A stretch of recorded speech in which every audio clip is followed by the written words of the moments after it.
Crushed. Death Hits the Gym. Paranormal Penny Mysteries, Book 2. Written by Sarah Hualde. Narrated by Brendan Koenigsreuter. Chapter 1. You've got to be kidding me! Few things are more frustrating than forgetting to bring a towel with you before you pop into the shower. This frustration is amplified by infinity if you were dyeing your hair in a gym's locker room. Standing in a puddle of navy blue water, I shivered.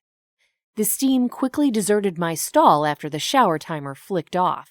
It would be at least 5 minutes before I could restart the warm water. Meanwhile, I became a giant goose pimple. If my skin wasn't stained blue from the hair dye, the chill would turn it blue soon enough. I pictured exiting the stall and spotting Violet from Charlie and the Chocolate Factory staring back at me from the full-length mirror. Except, if I couldn't find my towel, I'd be naked and purple. I triple-checked my water-resistant bag. It hung at arm's length at the hook of the shower door. Everything was in place. Shampoo? Check. Deep conditioner? Check. Hairbrush? Check. Everything my shoulder-length hair needed was accounted for, minus a blow dryer. The gym had one of those for patrons to borrow. Everything but a towel. 2 towels, actually. A queen-sized beach towel that I wrapped around my plus-sized body, and a ratty old Ewok towel that I used when I dyed my hair. Both were missing. I paced in the 4x4 cell. Picturing Godzilla, my van, and my tiny house, I cataloged my shower routine. I followed my past self as I'd set out a kitty litter box for Spades, my cat. Then I arranged solar panels on my windshield. After that, I packed my bag, rolled up my towels, and stepped out into the frigid air of February. I was positive my towels had come inside the gym with me. I was certain of it, until I remembered what I'd been doing right before heading out to grab a shower. I'd been chatting with Mr. Joe, an old boss of mine from 3 towns back. Mr. Joe loaned me his mailing address and collected most of my mail. In exchange, the sweet, silver-haired man asked me to check in with him once a month. These calls acted as phone-in proofs of life. Joe seemed determined to encourage me away from my loner existence. He didn't believe me when I told him my strange gift was a curse undercover. For me, and for everyone I bumped into. He believed it was a blessing. One that I hadn't figured out quite yet. I doubted I ever would. Spotting death omens, usually in the shadowy form of a raven, 24 hours prior to an acquaintance biting the big one, was tricky enough. Understanding why I seemed to be the only one with this particular ability was a conundrum of monstrous proportions. That didn't stop me from trying, nor did it hinder a certain podcaster of the paranormal from pursuing a professional friendship with me, which led me to why I'd been so distracted before my shower. Joe had cleared his throat and asked, in his blunt way, "How are things with the skinny British kid?" My throat seized. I didn't like speaking about TC. Sure, he paid me to be on his podcast twice a month. Yes, he'd been supportive and helpful whenever possible. True, he was well-mannered and kind. But I knew better than to allow people to get too close. I answered Joe with a grimace and a swift switch in the subject. We ended our chat soon afterward. The damage was done. TC was on my mind, and now there wasn't room for much else, including towels. I must have left them on my couch. I spoke into my bag as I resigned to my growing need for help. Before tucking my phone back in my bag, I checked the time. It was 11:43 a.m. Aqua aerobics ended 30 minutes ago. I knew this because I had to wait for them to vacate before attempting my shower and hair coloring session. I had close to 10 minutes before the next group of classes were released. They'd be beating down the frosted glass door if I didn't hustle. As the last stream of tinted water raced down my spine, I poked my head out of the stall. Hello? No answer. I leaned out a little farther. Hello? Sudden terror trickled up my neck. Wasn't this just the way every horror movie started? A hot, naked starlet searching out the source of a mysterious voice in just a towel, if anything. All that just to bite the dust in the most gruesome way possible, just steps away from salvation. My shivers intensified. I was naked and alone, but at least I wasn't a hot starlet. For once, I was glad for my pudge. Yet, it was those very roles that kept me from venturing out into the changing room to look for help. Maybe I could dry off enough to dress without a towel. Still, that meant walking to my changing station in the other room. I didn't care, knowing my excellent track record as a clumsy foot shuffler. I'd end up sprawled out, butt in the air, on the locker room floor. Bad news on all accounts. A creaking from the sink area shot hope into my dire situation. Hello? I called again. Mumbled singing echoed back at me. Hello? Louder and with a bit more frenzy in my tone. I shouted out to whoever was there. Hello? A cheery reply came at last. I clapped at the response. Hello? Hello? Could you help me? Sneakers squeaked on the tile, a few steps closer to me than before. Where are you? I stuck my hand out of the stall door. I'm here. I forgot my towel. Oh my, the woman sympathized. Is it by your locker? No, I think I left it at home. That's not good. The kind voice came a bit nearer. What can I do for you? I can buy you a towel from up front, or I can stand guard. No one else is in here but me. Did I dare trust her? People could be cruel. I could go from shivering in private to starring in an online video. My next choice would decide it all. Then again, the helpful lady could just rip open the door of the stall right now. Decency was the only thing holding her back.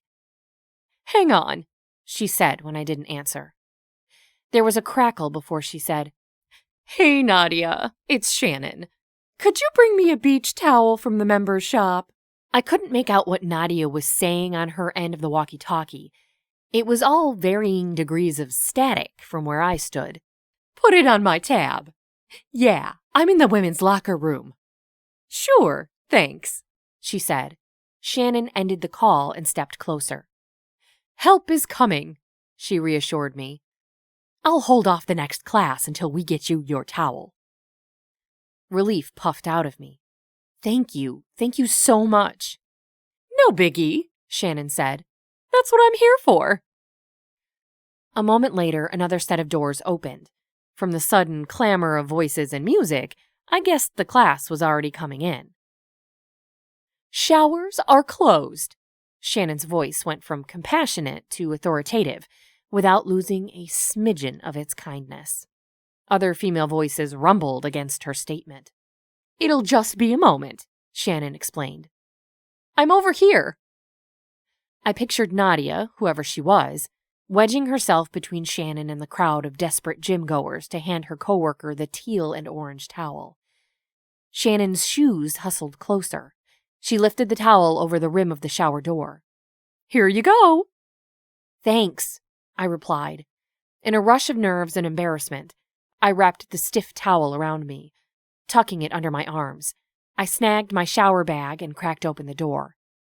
Shannon's happy face greeted me. She wore a smile, and a small smattering of freckles decorated her cheeks like joyful constellations. It fit her happy voice. Totally fine. I'm glad I was here. She held back the sweaty class long enough for me to escape behind my changing station's curtain. Once released, they herded to the showers, snarling and snuffling like angry oxen. I curled further into my booth and hoped no one waited in the lobby to tell me what they thought of me holding up their after-workout wash-off. I hustled to get dressed. My towels weren't in the dressing cubicle either. My bet was Spades was currently shedding his black fur all over them. Once the sound of running showers drowned out the overhead music, I made my escape. Hustling across the floor was not a wise move. I skittered a good 6 feet along the tile before slamming into the edge of the locker room exit. A soft chuckle came from behind me. Shannon, it was the helpful towel lady. "You okay?" I nodded and rubbed my nose. I'd smashed it on the wall. "I think so," Shannon said. "I love the purple." My eyes rolled upward. Given the stress of the last hour, I'd forgotten about the switch in my hair color. My red plus navy blue made it a vibrant plum. "Thanks." "I'm Shannon. I'm an instructor here," she said as she pointed to her name tag. "I've spotted you here before. What classes do you attend?" I hid my frown. I'd been using the gym's shower for the last week. Showers were the whole reason I maintained a gym membership.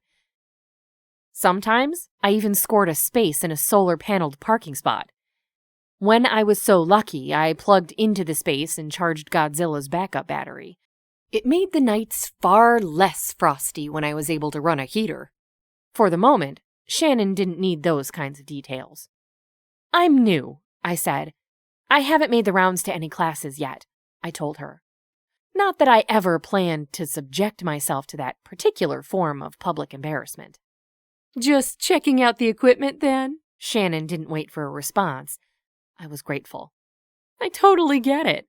You want to get a feel for the place before jumping in."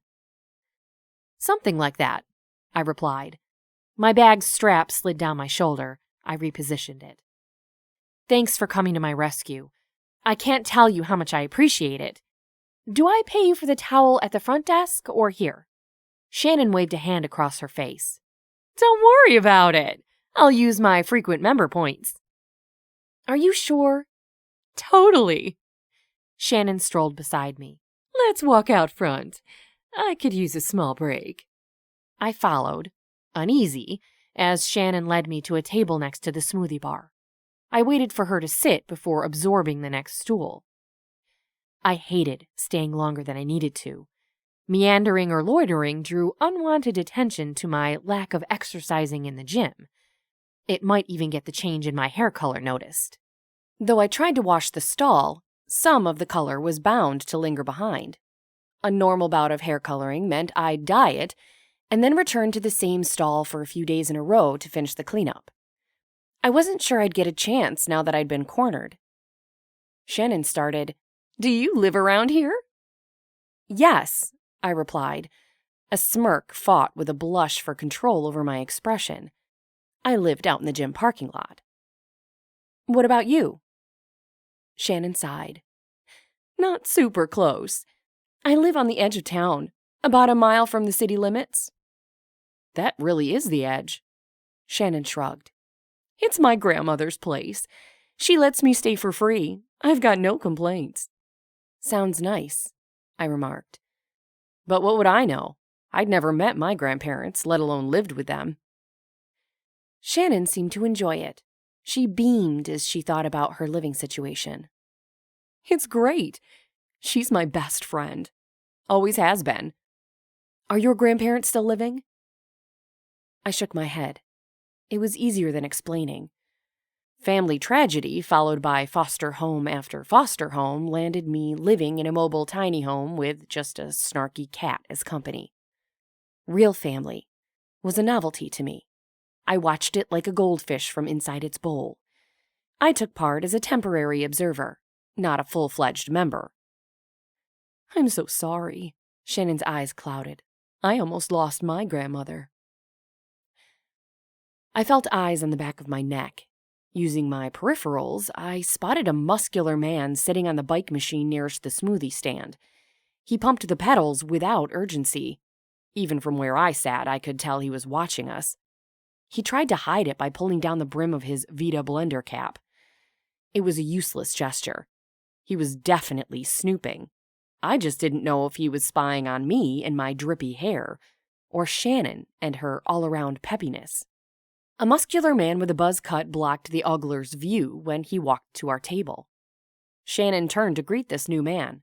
"Paul," she said. "Paul, this is—" Shannon turned to me. "Geez, I'm a dope. I forgot to ask you your name." "It's Penny," I answered, trying to appear winsome. "Paul, this is Penny. She's been letting me chat her ear off without even asking her name." Paul kissed the top of Shannon's blonde head. "Nice to meet you, Penny." Was everyone in love but me? "What are you ladies up to?" Shannon spun in her stool. She wrapped her ankles around Paul's huge calves. "We're just shooting the breeze before I start the next round of aqua aerobics. Where are you headed? I thought you were off shift." Paul's forehead wrinkled. "Blanca called in sick. Again. I'm off to man the smoothie bar." Shannon petted Paul's arm. "That's too bad," she said. "I hope she's all right." With a shrug, Paul deepened his working woe pout. "Her mom called it in. She's in the hospital. We'll have to wait and see what's up. Until then, there are smoothies to blend." Shannon's fitness tracker chirped. "Uh-oh," she responded. She hopped down from the stool. 10 minutes until class. I'd better get going." She hugged Paul and waved at me. "I hope to see you soon, Penny." "Thanks again," I called after her as she speed-walked away. "For everything." Once more, she offered a carefree, forget-about-it wave in response to my gratitude. When she turned from me, Paul held his hands together. "Well, it's off to work again for me." I swiveled in my stool to say goodbye when I spotted a familiar, furry character on the shoulder of a leaving gym member. "That lady has my towel," I said, pointing, dumbfounded, to the gray-haired aquasizer. Paul looked around me to follow my point. He chuckled. "That's Miss Burney. She's the gym's resident klepto. Good luck getting it back." I frowned. I loved that old towel. "How about I treat you to my first smoothie of the day before you head out?" It was too nice an offer to refuse. Or so I thought. Little did I know, protein-packed fruity goodness wasn't the only thing in store for me. Chapter 2. Paul was busy from the moment he spun around the corner of the smoothie bar. Customers rushed the small counter, demanding extra shots of vitamin C and whey. Some pounded wheatgrass. Others sipped their water bottles dry. They all waited for their orders to be filled. Though quick, Paul fell behind after the fourth order. In between blendings, I called out to him. "Can I help?" Paul shrugged. "I'm good at following recipes." I nodded toward the photo tutorials taped to the back wall. "I've got my food handler's card in my van." Paul scrutinized my appearance. I stepped into the tiny back room past the bar and tucked my belongings somewhere safe. My still-drying hair went up in a messy bun that I hoped appeared sporty. Then, after jerking a work apron from its hook, I wrapped it around my waist and stepped out. Paul smiled. "Not bad," he said. "Scrub up in that sink. Dirty dishes go in the back." "You got it." After sudsing my hands, rinsing and drying them, I went to blender number 1. It had just whipped up a pineapple, papaya, and green tea blend with an extra shot of probiotics. I poured it into a prepared cup, snapped a lid on, snagged a straw, and faced the herding crowd. "Eunice?" I called. A thin woman with dark hair pushed past the others and held her hand out toward me. "I'm Eunice," she said, out of breath. I handed her beverage off and spun back toward the blenders. Paul gave me a subtle wink of encouragement as he manned 2 blenders and the cash register, leaving me 3 blenders and the waiting customers. 2 going green kale smoothies with extra protein and 3 peach mango mambas later, the loudest of the waiting customers left with their slushy treats. Over 30 minutes passed as Paul and I blended and boosted smoothie after smoothie. The last drink I handed off was a spunky chunky monkey, which was more of a milkshake than a smoothie. Though I didn't tell the customer that. She clapped as she accepted the beverage, My bet was she'd completed a round of Beat the Fat, a drumstick aerobics class. She'd earned the treat. A banana-flavored chocolate shake and a nap sounded like a great way to end a squat-heavy workout. Paul wiped down the counter and put a hand to his hip. "Well, Penny," he smiled. "That was amazing. Thanks for jumping in like that. You wouldn't be looking for a part-time job or anything, would you?" I was always looking for a part-time gig. "Depends," I answered. "If I'm reading the situation right, Blanca's stint at the hospital won't be allowing her to return to work anytime soon. I'm thinking we have about 4 to 6 weeks to limp around without her." A part-time temporary job was just my cup of tea. Or smoothie, in this case. "I'm not sure if you're up for it. After what I've just seen, I don't think you'd have any issue taking her shift. What do you say?" I paused, not wanting to look too eager or too gullible. I did expect to get paid. "I'll pay you from petty cash." Paul tapped the screen of his fitness tracker as he thought about it. "That would make for less paperwork. You could start tomorrow." "Don't you have a boss you need to clear it with first?" I worried. Paul laughed. "Shannon didn't tell you? I own this gym. At least, my family does. This particular location is mine to run as I see best." It must be nice to be one's own boss so young. Paul couldn't be older than 25 at best. He was good-looking, easygoing, and on the edge of well-to-do. All huge pluses in the cold-hearted world of materialism. I didn't have to think it over. Cash was cash, and gas was expensive. "Sure," I said. "Why not?" Paul's smile stretched from ear to ear. "Wait right here," he replied. "I'll be back." I fretted, worried a customer would come over before I had rights to man the register. I needn't have bothered. Most of the gym's clientele was in Shannon's aqua class. Those that weren't were watching it. The pool hosted geriatrics and prenatal mamas as a rule. There were a few younger, more attractive participants. However, it didn't appear the bench warmers were watching the contestants. They were focused on Shannon. Bouncing and bounding on dry land, Shannon sweated from one end of the pool to the other. She encouraged and cheered all her students, from the most energetic to those who were frightened of the water itself. I found her enthusiasm infectious. I didn't, for a minute, believe that wasn't the draw of the onlookers. Among the watchers sat the lurker with a blender on his cap. He didn't make himself as evident as the others, but he stole a glance now and then. I shuddered. Even though I was glad he wasn't watching me, his lingering presence gave me the heebie-jeebies. Shannon was cute, young, and perky in every way imaginable. Her bubbling personality and cheerful attitude was a bonus. Shannon possessed a natural beauty not often found in the world, even in small towns off of country roads. Everyone in the gym knew it. She was rare, and it showed. Paul returned to the stand and glared at the gawkers. "I know I should be proud. That's my girl they're looking at, but it irritates me. They don't care how obvious they're being." I shrunk back from his words. I was glad he was protective of Shannon. A possessive edge sharpened his tone. It made my stomach flutter. I didn't know how to respond. Instead, I asked, "When's my first shift?" Paul blinked as if shaking off his irritation.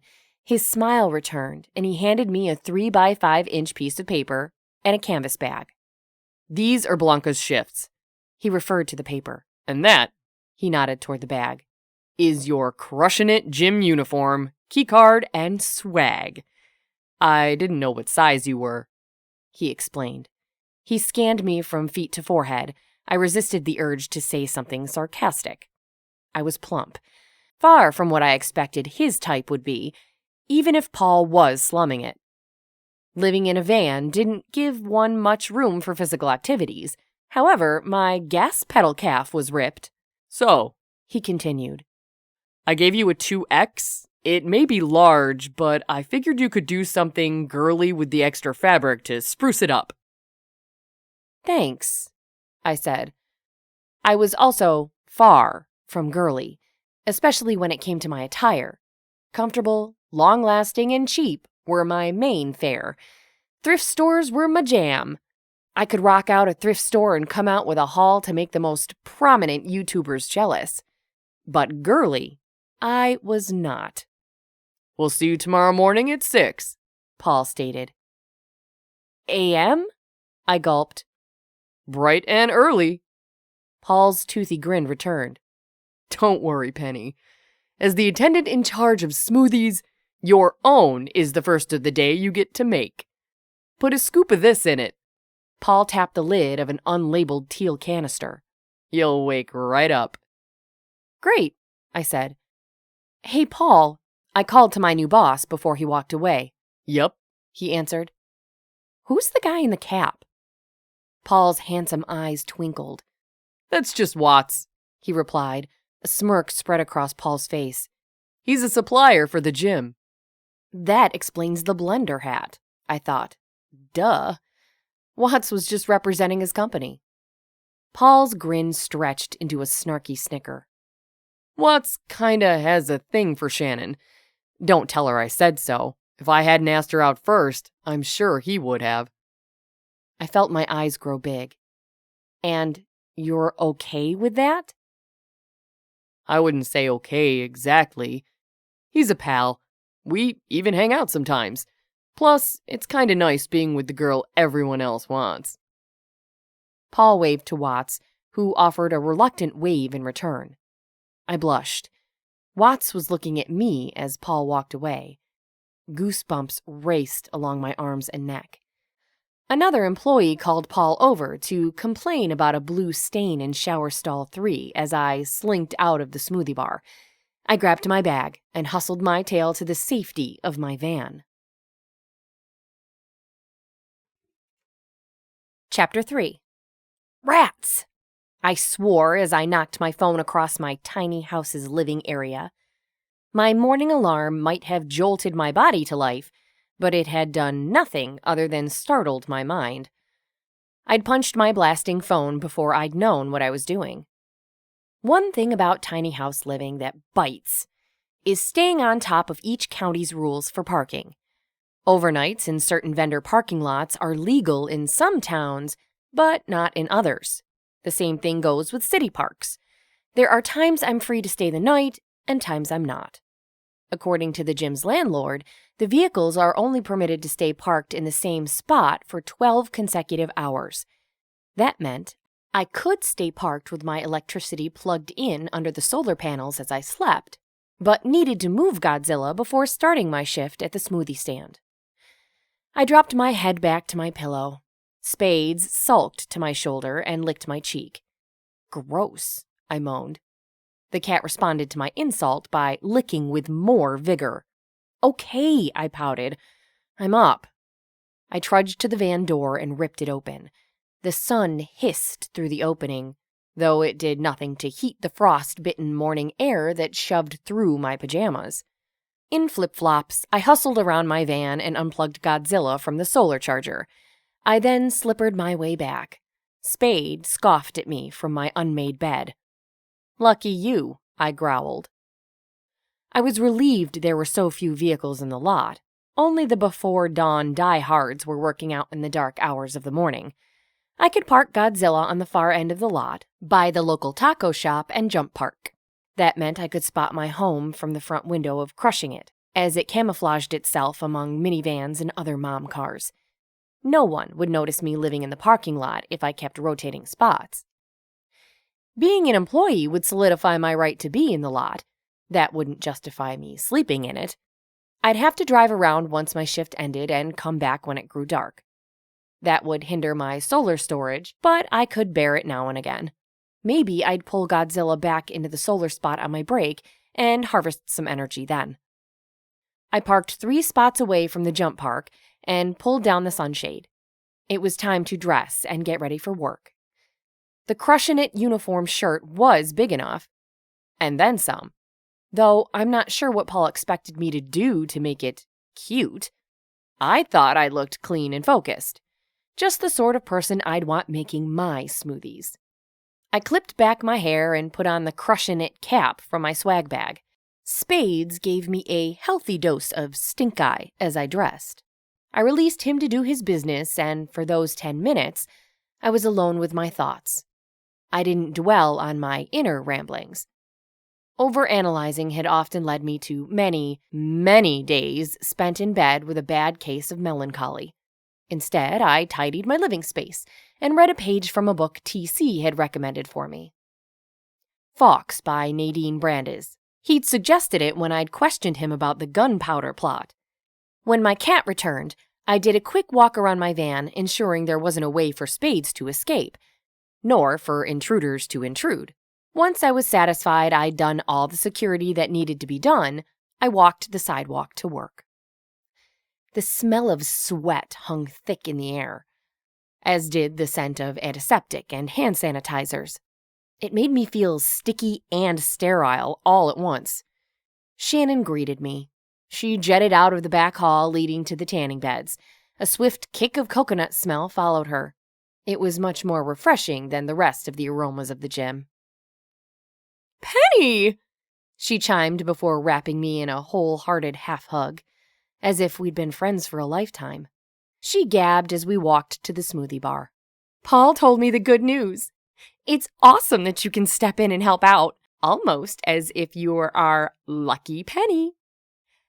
I cringed. There was that name again. Hopefully, it was the only modifier Shannon used to describe me. 4 weeks was a short stay, but my friend, the Raven of Death, had done damage in far less time. "Happy to help," I said. "And get paid," I thought. "I'm glad."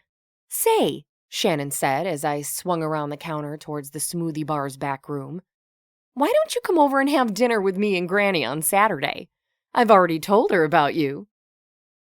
I double cringed. Shannon noticed. "Oh," she said with a small frown.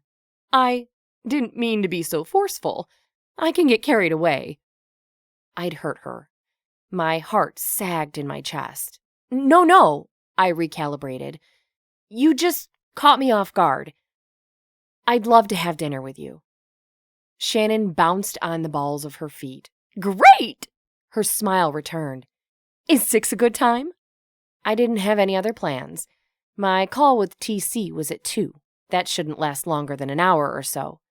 Dinner was a great reason to hang out. It didn't matter what my host was going to serve. I was happy to have it. It gave my 99-cent meals a rest. "Sounds good." I tried to mimic Shannon's smile. She hugged me yet again. "I'll get you Granny's address before your shift is over." "Okay." I tied on my smoothie bar apron. "Better yet," Shannon clapped.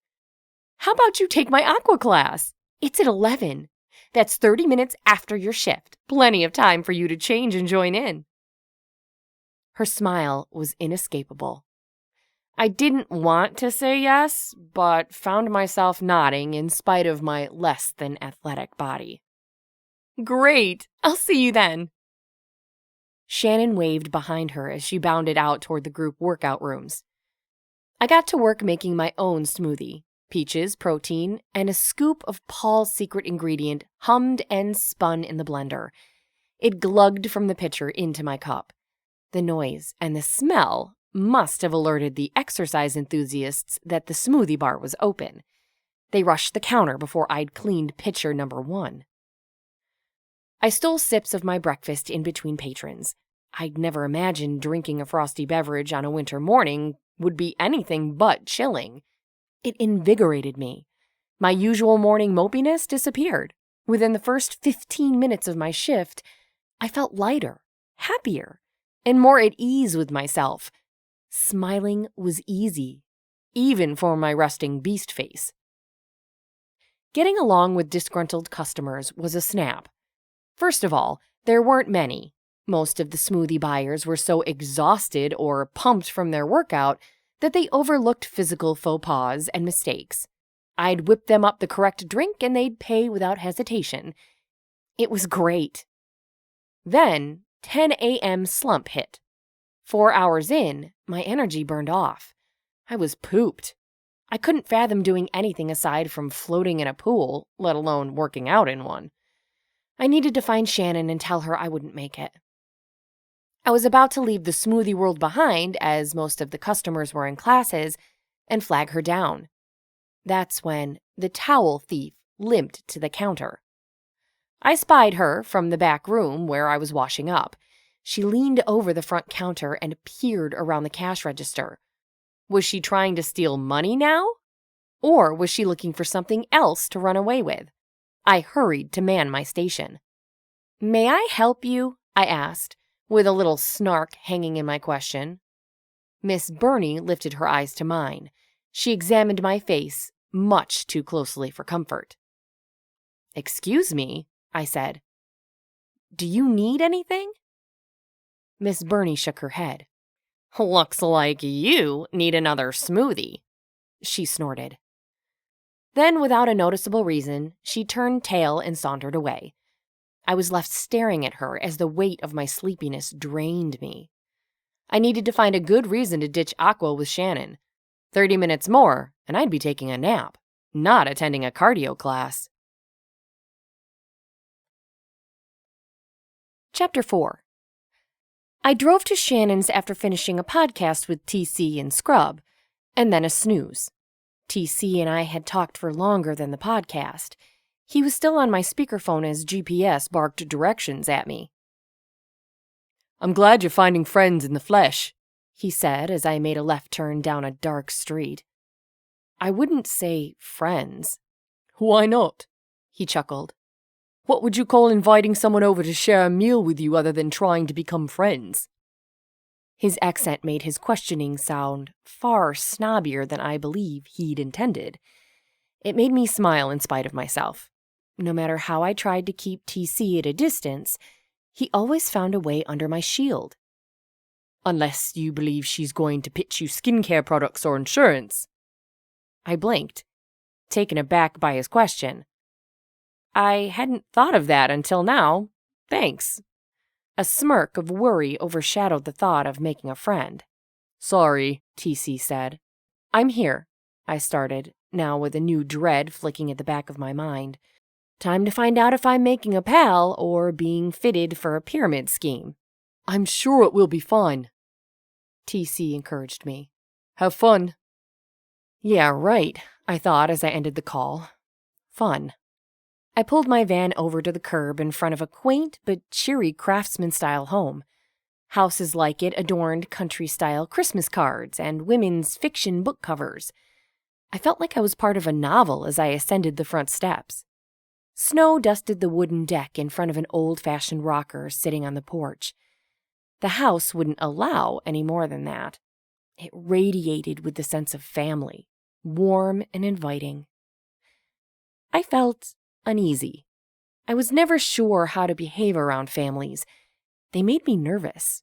Shannon pulled open the front door before I had a chance to knock. "Hello, friend," she said before wrapping me in a hearty hug. I patted her back. I wasn't used to physical affection, especially from near strangers. "Come on in." Shannon continued to chat. She shut the door and led me farther inside the house. "Granny's in the kitchen. We're having a simple dinner tonight, but it'll warm you all the way down to your bones." I'm sure I'll love it. The small living room made way for a large kitchen and a family-sized table. An older woman danced as she stirred something in a skillet. "Shannon, dear," she called to her granddaughter, "the biscuits are about to beep. Can you take them out of the oven for me?" Shannon bounced over to a drawer and extracted 2 oven mitts. "Got them, Granny." She almost sang as she retrieved a pan filled with plump and golden biscuits. My mouth watered. Shannon matched her grandmother's sway as they took turns stirring the multiple pans and pots. "You must be Penny," Shannon's granny said. "I'll hug you later. I'm covered in flour. Right now, let's get supper on the table." I stepped closer to the kitchen. "No worries. Is there anything I can do to help?" "Not a thing," Not a thing." Both women laughed. They were quite a pair, happy in each other's company. "How long have you two lived together?" I asked. A smile grew on my face as the two women shared an inside joke. "Well, let's see," Shannon started. "How long has it been?" Her grandmother giggled. "What are we counting? And what are we leaving out?" Shannon blushed and kissed her grandmother on the cheek. "She's referring to the 4 years I sort of went to college." "Sort of?" "She bombed it. Failed. Hard." Shannon's grandmother had an overwhelming twinkle in her eye. "I was too embarrassed to tell her. I was supposed to be the first Griffin woman to get a degree, after all."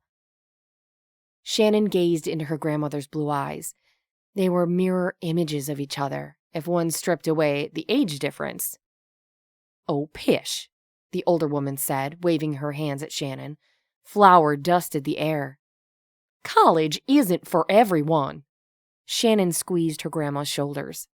"I wish I understood that then. Instead of coming home after the first semester, I stayed near campus. Don't ask where. Imagine the worst, and that was probably me. A homeless hussy." "Hussy?" Her granny's warm voice made the word sound like a term of endearment, not an old-fashioned, demeaning name. "You did what you thought you had to do. We learn as we live." Shannon sighed. She scooped up a plate of biscuits and a jug of tea. "Grab that one, will you, Penny?" I couldn't resist helping. It was intoxicating being let into these women's lives. Their love for one another made me feel just as cherished. Of course, if the ladies had known my dark secret, or what was yet to come, Shannon's grandmother would have hit me over the head with her favorite cast-iron skillet. Instead, she hoisted it over the table and asked Shannon to grab the last one. Shannon set down the pan of country gravy in front of me. The smell was soothing, spicy, and savory. Long story short, I moved back home after 4 dreadful years apart. Other than those years, we've always lived together. Shannon pat her grandmother's hand, and the gesture was returned. "I'm sorry," Shannon spouted. "I forgot to introduce you. Granny, this is Penny Nicols, the smoothie savant, as you already know. Penny, this rambunctious old lady is Rosalia Griffin, my grandmother and best friend." "Ah," Rosalia said. "Call me Rosie or Granny. Or Granny Rosie. I'll even answer to hey you as long as you say it with a smile." "Thanks, Mrs. Griffin. Dinner looks delicious." Mrs. Griffin snickered. "Oh, this? It's a southern staple. I brought it farther north. We call it SOS. Don't ask what it stands for, or I may tell you." It was Shannon's turn to giggle. "Hearing Granny swear is hilarious. I'll see if I can arrange it sometime tonight. You'll love it." "You're horrid," Rosalia chuckled. She then outstretched her hand and linked it with her granddaughter's, who held out her hand in return. I followed Shannon's example. We held hands in an awkward triangle circle as Mrs. Griffin said grace. If the meal was tasty, then the atmosphere was scrumptious. Never had I felt more welcome and part of something than I did at Mrs. Griffin's dining room table. Shannon and her granny bantered back and forth. Witty and winsome, they brightened my day with their love for one another and their off-putting humor.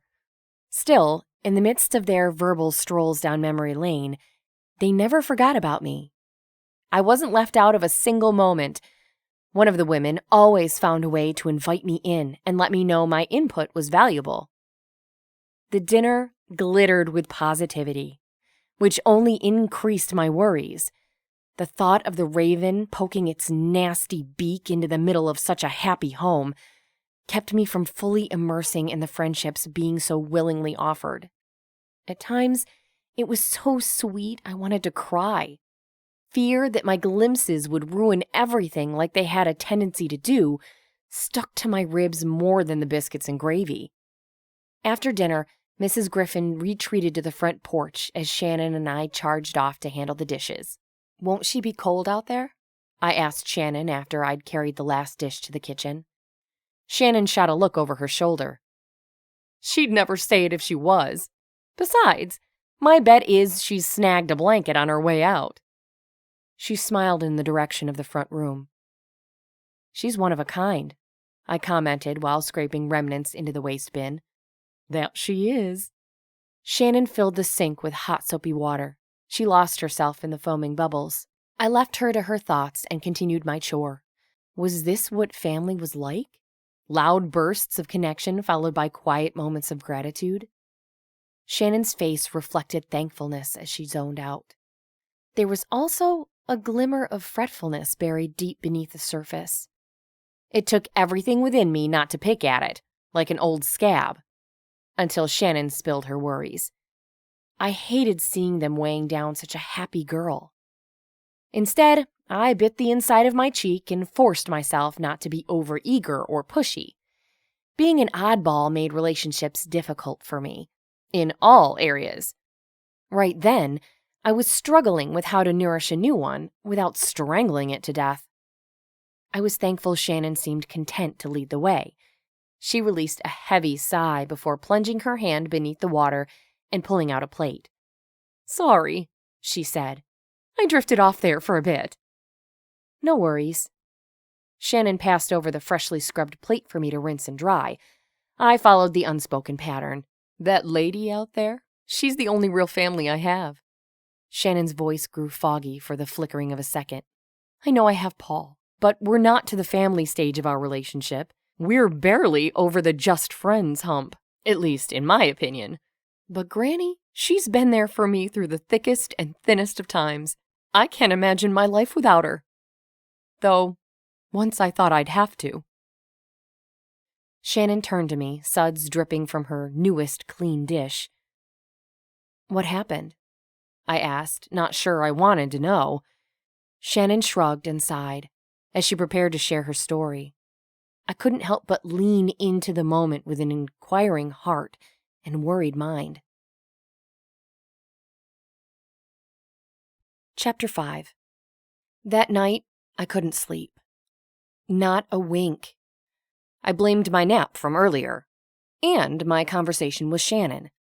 I didn't have to imagine losing someone I loved. That had been my lot in life. However, watching them fade away was new to me. I empathized with her. After 3 years of desperation and doctor's appointments, Shannon and Mrs. Griffin had made peace with the thought of Rosalia leaving this mortal coil. At least, as much peace as one can make with an undefeatable foe such as death. I didn't think peace had as much to do with it as resignation and surrender did. I hadn't argued with Shannon as she'd explained it to me. I was grateful that fortune smiled on the Griffin women. My heart leapt as my new friend recounted her good luck. Shannon gleamed when she'd pronounced, "Then I found Paul and his incredible smoothies." Smoothies? Shannon backtracked for my edification. "Not really the smoothies, though I'm sure Whole Foods are a huge help to Granny. No, it was the special boosting blend that did it." I recalled dumping a scoop in my morning smoothie. It had lifted my energy level and kept me going, but it didn't seem like any miracle drug. "You see," Shannon had continued after the last of the dishes were dried and put away, "I'd been working on a boosting blend for Granny since her diagnosis. After researching a ton of natural herbs and supplements, I mixed a bunch together and made a healing blend. In 6 weeks, Granny was able to wean off most of her pain meds." Sounds amazing. I wish there were a booster blend to heal a broken heart, and not only a broken body. I chastised myself for allowing my brain to wander. "It gets better." Shannon leaned closer to me. She lowered her voice. I looked around, curious as to why we were whispering. "After the great results Granny and I had witnessed, I showed it to Paul, asked him if we could make it something to market. Maybe make a bit of money with it to help with medical bills." I frowned. Dying was an expense most people couldn't afford. Not unless they did it alone. without any comfort or compassion from others. Shannon caught my knowing expression. "Exactly," she said. "He brought the blend to a friend of his that's great with chemistry and works in a lab somewhere. With a few minor tweaks, he was able to not just take Granny's pain away, but her inflammation and confusion as well. She began to heal. For real. Her doctors were stunned. She went from sleeping all day to returning to her normal activities in 3 weeks. It was miraculous. It was highly suspect, in my opinion. Then again, what did I know? I was thrilled Mrs. Griffin was healthier and happier than she'd been before the blend. "That's the booster powder in the special jar?" Shannon nodded. "It's still undergoing some trials, but I'm convinced it cured Granny." Worry wormed through my gut. Something was off. "But it's safe, right?" Shannon waved off my concern without taking offense. "I'm living proof, and so is Granny. Paul and I share the blend with some of the other gym staff. We can't give it to customers yet. When it's ready, we'll be helping the world as we make money. What can be better than that?" With a cheerful flush on her cheeks and dessert time approaching, Shannon ended our conversation about Granny Griffin, although the entire story had yet to leave my memory. At the time, I agreed with her. That had been a couple of days prior to the morning the Raven showed his ugly mug. I stood at the smoothie bar for the 5th day straight. The following day was supposed to be my day off. Everything was going well, except for my sleeping. I still couldn't catch up on any quality rest. I had been exercising. Shannon had prodded me into trying a few of her classes. To my utter shock, I didn't die. To my extreme surprise, I enjoyed it, even if it had carved holes in my sleeping patterns in spite of my light of dawn shifts. I didn't understand how I was still standing after a week without sleep. Not just that, but I was taking orders, fulfilling them to near perfection, and squeezing in 1 or 2 workouts a day. All the credit went to my breakfast smoothie. It was working so well that I treated myself to a post-workout smoothie. Paul was happy to give me an employee discount.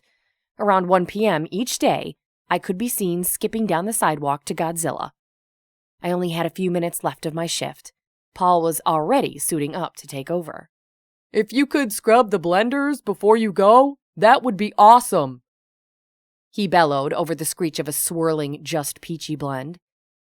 "Done," I chimed. I snagged my backpack and headed out from the back of the smoothie stand. Paul handed the fresh, frosty drink off to his customer. "Hang on a sec," he called behind me. I spun back to the bar just as I spotted Shannon entering the locker room, with spooky Watts watching her go. I had another dinner date with her and Mrs. Griffin that evening, my 3rd time over since the towel incident. "What's up?" I asked. "Payday," Paul said, gesturing toward the kitchen. I met him in the back, in time to see him pull a small envelope out of the petty cash box. "Here it is. I cannot tell you how thankful I am for you." "Thanks," I returned. "How's Blanca doing?" Paul frowned. His eyes flitted from the gym entrance and back to me. "Sorry, I didn't know it was a secret," I whispered. "Oh, no, nothing like that. I just don't want to blab Blanca's business to the regulars. In short, she's healing. But it's taking a great deal longer than the doctors anticipated. She'll be out for quite a while still. Do you think you'll be able to stay longer than the 4 weeks we planned?" My eyes must have bugged at his offer because Paul added, "No pressure. There's plenty of time to find a replacement before you go. I thought I'd ask you first." "I can stay," I said before the offer drifted away. Guilt slid down my throat as the words left my mouth. This sensation was amplified by Paul's excited smile. Sure, I could stay. But at what risk? And to whom? Paul went on talking. I ignored him. He didn't mind. Work was calling to him already. He went to his station. I wondered, with aimless drifting toward the locker room. My breath was coming too fast, and my heart was racing. Quickly, instinctively, I locked myself in a bathroom stall. "Oh, please, don't," I whispered to no one in particular. My head lulled into the palms of my hands as I struggled to calm myself. Passing out in a public restroom was not a scene I enjoyed revisiting. As I breathed, my mind raced. I couldn't recall the last time I'd passed out. Stress had been around. My last job had caused plenty of it, not to mention my short stay in Hobbs. However, I hadn't passed out there. What had stopped me? I couldn't remember. A flashback just out of reach taunted me as my head swirled and pounded. I felt my cheek collide with the cool metal of the stall's door, but could do nothing to stop my descent. I remember thinking how cold the bathroom floor was for a Tuesday as the world went black around me. Chapter 6. I woke to Shannon shaking me. Miss Burney, the towel thief, stood behind her. They both wore worry like it was a gas mask. I tried to sit to put them more at ease, but I couldn't feel my feet. "Should I call the paramedics?" Miss Burney asked, taking a hesitant step backward. Shannon stared into my eyes. I groaned. Shannon grinned. "That's okay, Miss Burney. I think she's all right." She put a hand behind my back as I propped myself on my elbows. "How long was I out?" I asked. Shannon shrugged. Miss Burney was the one who answered. "If that huge thud we heard was you passing out, then you were gone about 5 minutes. That's a long time for a fainting spell to last on one so young and robust." I cringed at the word robust, wondering if it was Miss Burney's term for chubby. Like some people tossed around the adjective husky, as if that would make a large kid feel better about themselves. "Does this happen to you often?" she questioned. "It used to. Only when I'm overstressed or scared. It hasn't happened for a few months. It doesn't last too long." "What happens now? I mean, what do you do to build yourself back up? Eat? Drink? Sleep?" I chuckled. The vibration sent nausea from my gut to my brain. "All of the above." "Let's start with water," Shannon suggested. She turned to Miss Burney and asked her to retrieve a fresh, frosty bottle of water. "No," I said, my voice softer than I intended. It sounded puny and small. "My smoothie is by the bar in the cup with my name on it." "I'll fetch it," Miss Burney offered before scurrying away. I couldn't believe the sneak thief was being so kind. For the last week, she shot me a stink eye with every smoothie she purchased. All while I watched her cart my Ewok towel in and out of the locker room. She'd also spent a great deal of energy asking me for the secret smoothie powder. I ignored her for the most part. Once, I'd pretended to oblige her, but dished her a double scoop of super greens. She'd seen right through my charade. Miss Burney returned to the bathrooms, as Shannon had helped me to stand. She carried a huge bottle of electrolyte-infused water in one hand and a grimace on her face. "I couldn't find your drink, dearie," she said, "but have a slug of this." I twisted off the cap and frowned. My after-work smoothie was right by the aprons in my stainless steel cup with a teal and orange straw. It had the Crushin' It logo on the front. Shannon had even gifted me a homemade vinyl sticker with my name on it. It was a plum color to match my hair. After a long, frosty drink, which Shannon cut short, claiming it was too much too soon, I was more refreshed and thinking a bit more clearly. Miss Burney and Shannon, still wet from aqua, were dripping on the black and white checkered tiles. I watched, stunned, as their chlorinated puddles merged to form the bird I hated the most, a raven. It flapped at me before oozing its way down the bathroom's central drain and leaving me with nothing but dread. Chapter 7. My head still swirled after Shannon walked me to Godzilla. She waited for me to enter and locked up before bounding back to work. Passing out had exhausted me. I crawled through my living area. It had taken half the bottle of water for me to get my bearings. That's when I remembered the calming oil blend I'd gotten as a present during my stay in Pottersville. It was a go-to, an everyday part of my getting dressed process. Somehow, I'd forgotten it. I struggled to remember when the last time I'd taken it with me had been, and realized that it had been 3 days. That oil had saved my sanity multiple times. It had stopped me from hyperventilating. What had caused me to stop carrying it?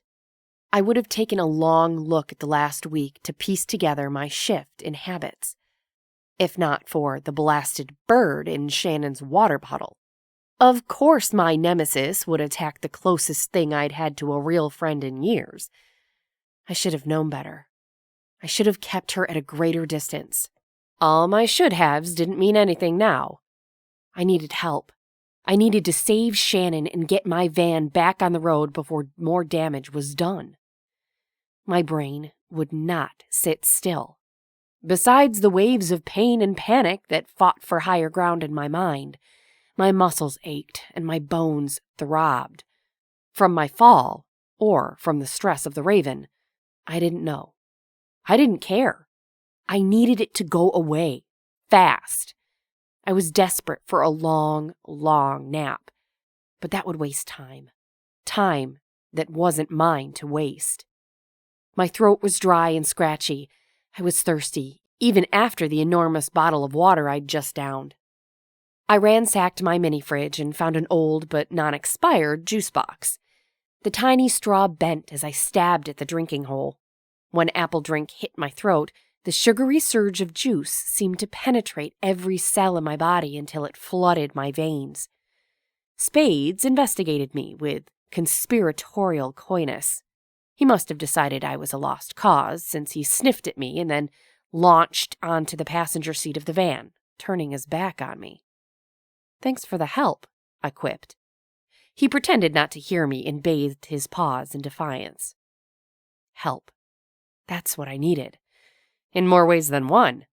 More than anything at that moment, I needed someone to talk to, someone to bounce ideas off of, until I came up with a clear path. Someone to help me find the very next step. That meant I needed to talk with TC and Scrub. They'd helped me before. I was certain they'd do it again. The only catch was that TC preferred bantering about face-to-face. During our last call, I'd refused to video chat. This time, I was certain he'd see it as a sign of distrust if I didn't turn on the screen. I hesitated. I was sure to look like a maniacal basket case due to the Raven's appearance and my sudden passing out stunt. I popped open a compact and took a look at the damage. Yep, a train wreck in motion. That was me.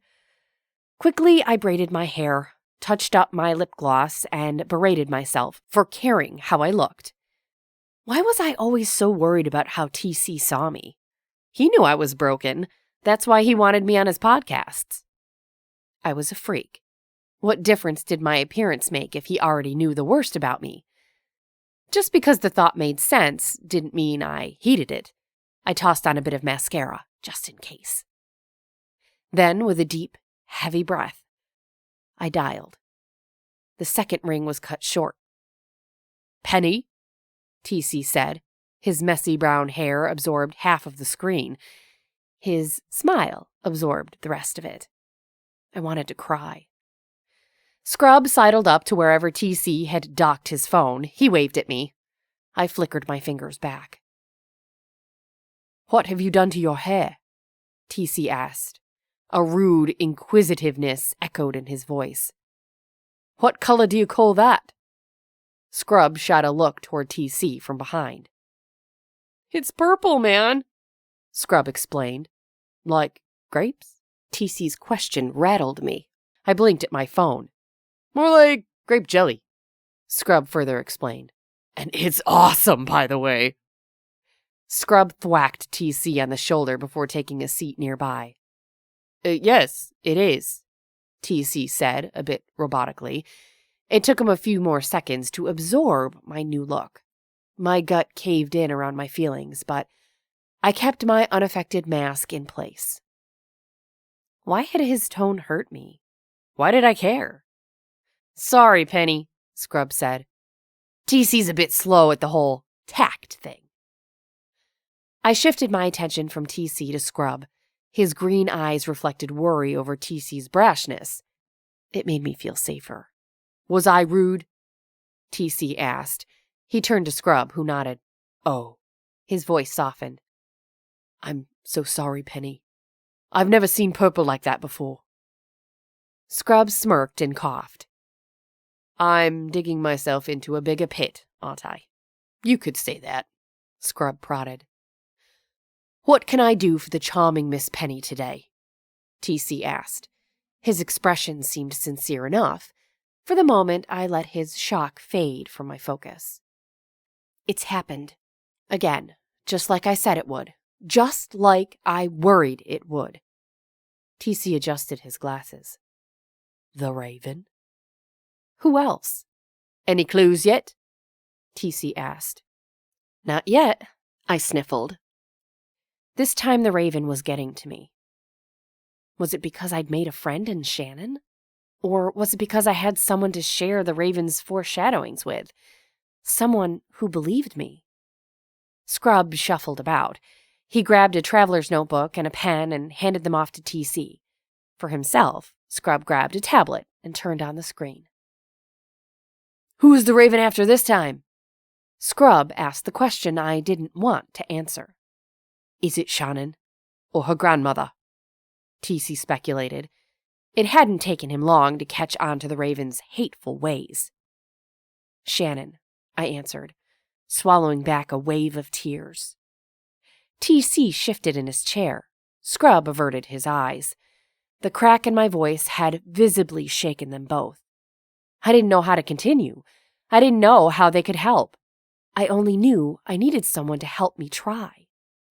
TC's voice dropped as he responded to my anxiousness. Scrub turned his back to the phone to give us a second of privacy. We are going to get you through this, Penny, TC said. Just breathe. I took a deep, tremulous breath, forcing myself to exhale between pursed lips. A runaway tear cascaded down my cheek as I looked into TC's eyes. Good, he said. Let's start at the beginning. Where and when did you see the Raven? I explained. Scrub turned back to the phone and took notes on his tablet while I talked. He set a 24-hour countdown timer at the approximate time I'd been in the locker room with Shannon and Miss Burney. That gives us over 22 hours, TC calculated. I didn't correct him. The Raven worked on his own schedule. 24 hours after the sighting was the most time its victims had left, not the deadline itself. I knew TC understood this. He was hoping for the best, just as I was. When do you think you'll see her again? He asked. Tonight. Spades returned nonchalantly to my side. I reached out for a consoling stroke and got a heavy purr in response. He really was a good cat. When he wanted to be. I'm heading over to her house for dinner. Good. TC placed his hand, knuckles first, on his cheek. His eyes drifted as he focused. More than likely, the first clue will come from there. I shook my head. I don't want to go, I whimpered. I can't sit at their table and pretend nothing's wrong. Mrs. Griffin fought off her illness and gained time with her granddaughter. Now I'm taking that time away. You are not the one taking anything away, TC said. His firm tone startled me. Never forget it. You are not killing anyone. But, I stammered, but I'm the reason they're dying. Isn't that the same thing? TC shook his head. You don't know you're the reason for anything. I've told you that before. How do you know this wasn't already destined to happen? How do you know your glimpses aren't given to you as a blessing? Some blessing, I pouted. Spades curled up. His tail rested on my thigh. Seriously, Penny, TC continued.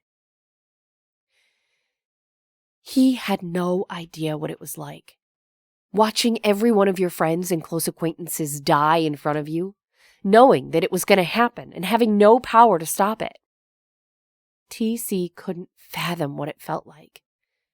The constant fear that absorbed me was like a shroud, impossible to shrug off. The single reason I got up in the morning and kept chugging along was to right a past wrong, heal a broken family, find my lost sister and ask her to forgive me. That was it. Once I made sure Christy was okay, once I saw her in the flesh, I could crawl away and be content.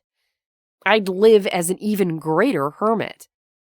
Until then, I was forced into the general public, and they were hand-selected to receive the gift of my gruesome glimpses. It wasn't fair to anyone, ever. TC and Scrub calmed me down. Afterward, I wrapped myself around Spades and drifted off to sleep. I had an hour until I needed to get ready for dinner with the Griffins. I needed to be at my best if I intended to fight off the Raven and save Shannon. Chapter 8. I drove to Shannon's with TC on the line, just like my first trip to the Griffin home. Video chat still on, my phone was cradled in a dashboard holder. TC spoke encouragement to me as I made the familiar journey. Scrub and I will stay on call this evening. If you think a clue has come your way, text or call. We'll start investigating possibilities the best we can. Got it, I said.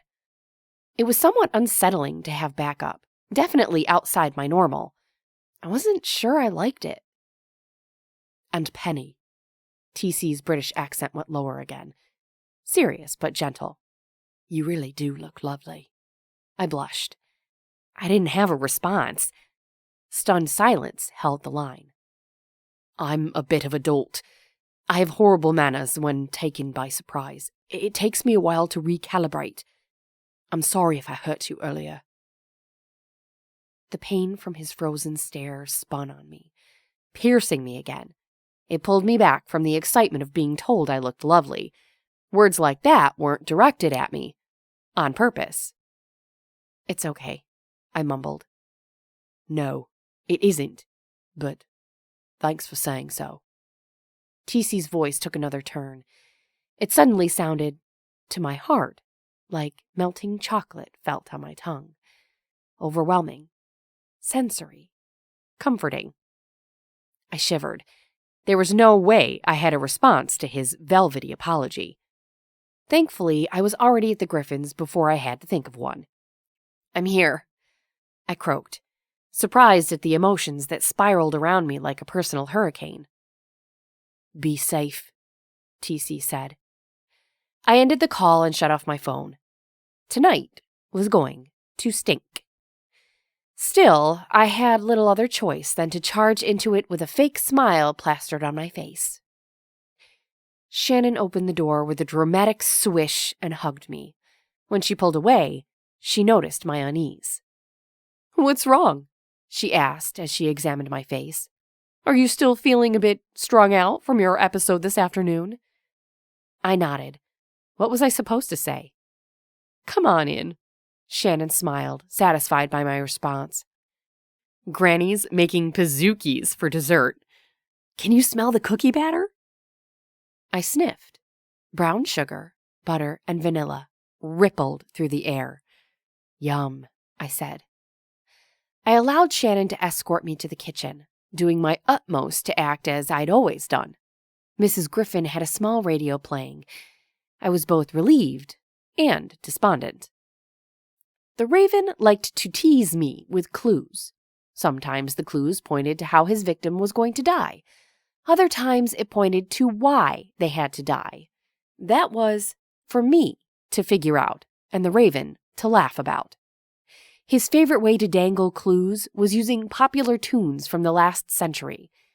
These were retro songs that could be heard in any truck stop or backroad diner.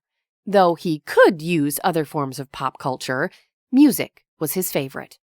Hearing the radio on meant clues were coming. Even though I was hoping for clues to save Shannon, every one would serve to make her situation more perilous.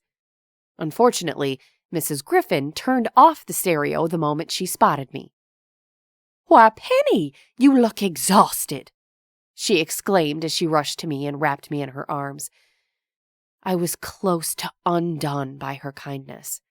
If only I could tell her all my secrets. Maybe she would hold my hand and help me figure out my next steps. I'm certain she did more than that for Shannon on a regular basis. One session of her wise counsel and compassion could last me a year or more. But I didn't care. Instead, we all sat down to dinner like we had the few times before. We ate and the ladies talked. I listened and laughed at the appropriate moments. Afterward, Shannon and I took our positions at the sink while Mrs. Griffin went out to her front porch and rocked. Shannon nudged my elbow with hers halfway through the washing. "So, spill." Her voice was mothering and playful all at once. "Spill what?" I played dumb. "What's eating at you? I know you passed out today, and that could zap anyone's energy. But why did you pass out? You said stress does that to you. What kind of stress?" The deadly kind, I thought. I took a plate from Shannon's hands and dried it. "I don't know what you're talking about." I hated lying, even if it felt like a way to avoid shattering the moments Shannon had left. "I know that's not true." Shannon scoured a skillet with vigor. All the while, she paused now and then to cast suspicious looks my way. "I've got it," she chimed. "It's that guy, JC, the one you're always talking to on the phone." I couldn't stop the heat from rushing up my neck and resting on my cheeks. Shannon giggled at my blush. "TC," I corrected her. "I don't think so." "Sure it is," Shannon continued. She sped through the last of the dishes and helped me finish drying. "Look at you. How could it not be?" I ignored her. She pouted. "You can tell me, or I can guess." Her threat was hilarious. She'd never be able to guess the real reason for my stress. But the bird hadn't shown itself until after I had passed out. I still wasn't sure what had caused the episode in the first place. In fact, other than the persistent headache, I'd forgotten all about my dizzy spell and hyperventilation in the ladies' room. "Guess away," I joked, distracted now by more than just the bird. What had caused my blackout? "I still think it's the TC guy," Shannon snickered. She hoisted herself atop a kitchen counter and swung her legs. The heels of her house shoes created a steady rhythm as they thudded against the wooden cabinet doors. "Tell me about him." "There's not a whole lot to tell." I took the countertop across from Shannon and mimicked her leg swing without thought. Okay. Here's what I'm gonna do. I'll ask basic questions, and you fill in the blanks. Then we'll see if you have a thing for this guy or not." Shannon clapped her hands together, preparing herself for battle. "Suit yourself," I said, still warm from the sudden surge of secret glee at the mention of TC. "Okay, we'll start out easy. What does TC stand for?" "Easy," I thought. "I have no idea." "Really?" "Really." "Oh, he's mysterious. All the better." Shannon's happy smile stabbed at my heart. I wanted things to go back to how they'd been just a short while ago, before the Raven, when her happiness made me feel happy too. Since the bird popped in, Shannon's joy made my heart mourn for better times. "Okay," she continued. "Mysterious. You don't know his name. Then why don't you tell me what he looks like? Start with his hair." "It's brown. sort of a nutty, woodsy brown. Oh, I like the description. Go on. How does he style it? I grinned in spite of myself. I'm not sure he does. I pictured TC across the video screen from me. Let's call it haphazard. Again, great adjective. Moving on, Shannon said, content that she was getting her way. Eyes next. Brown as well. Just brown? I bit my lip. I could feel my dimples caving into my cheeks. Shannon was getting the best of me. She knew it, and I couldn't avoid it. She chuckled. See, I told you. You have a definite thing for this guy. I said nothing more about it.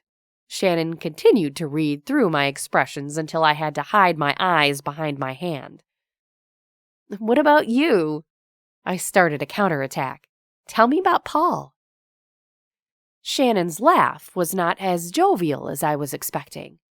It was hollow and resigned. The sound was strange coming from the optimistic girl.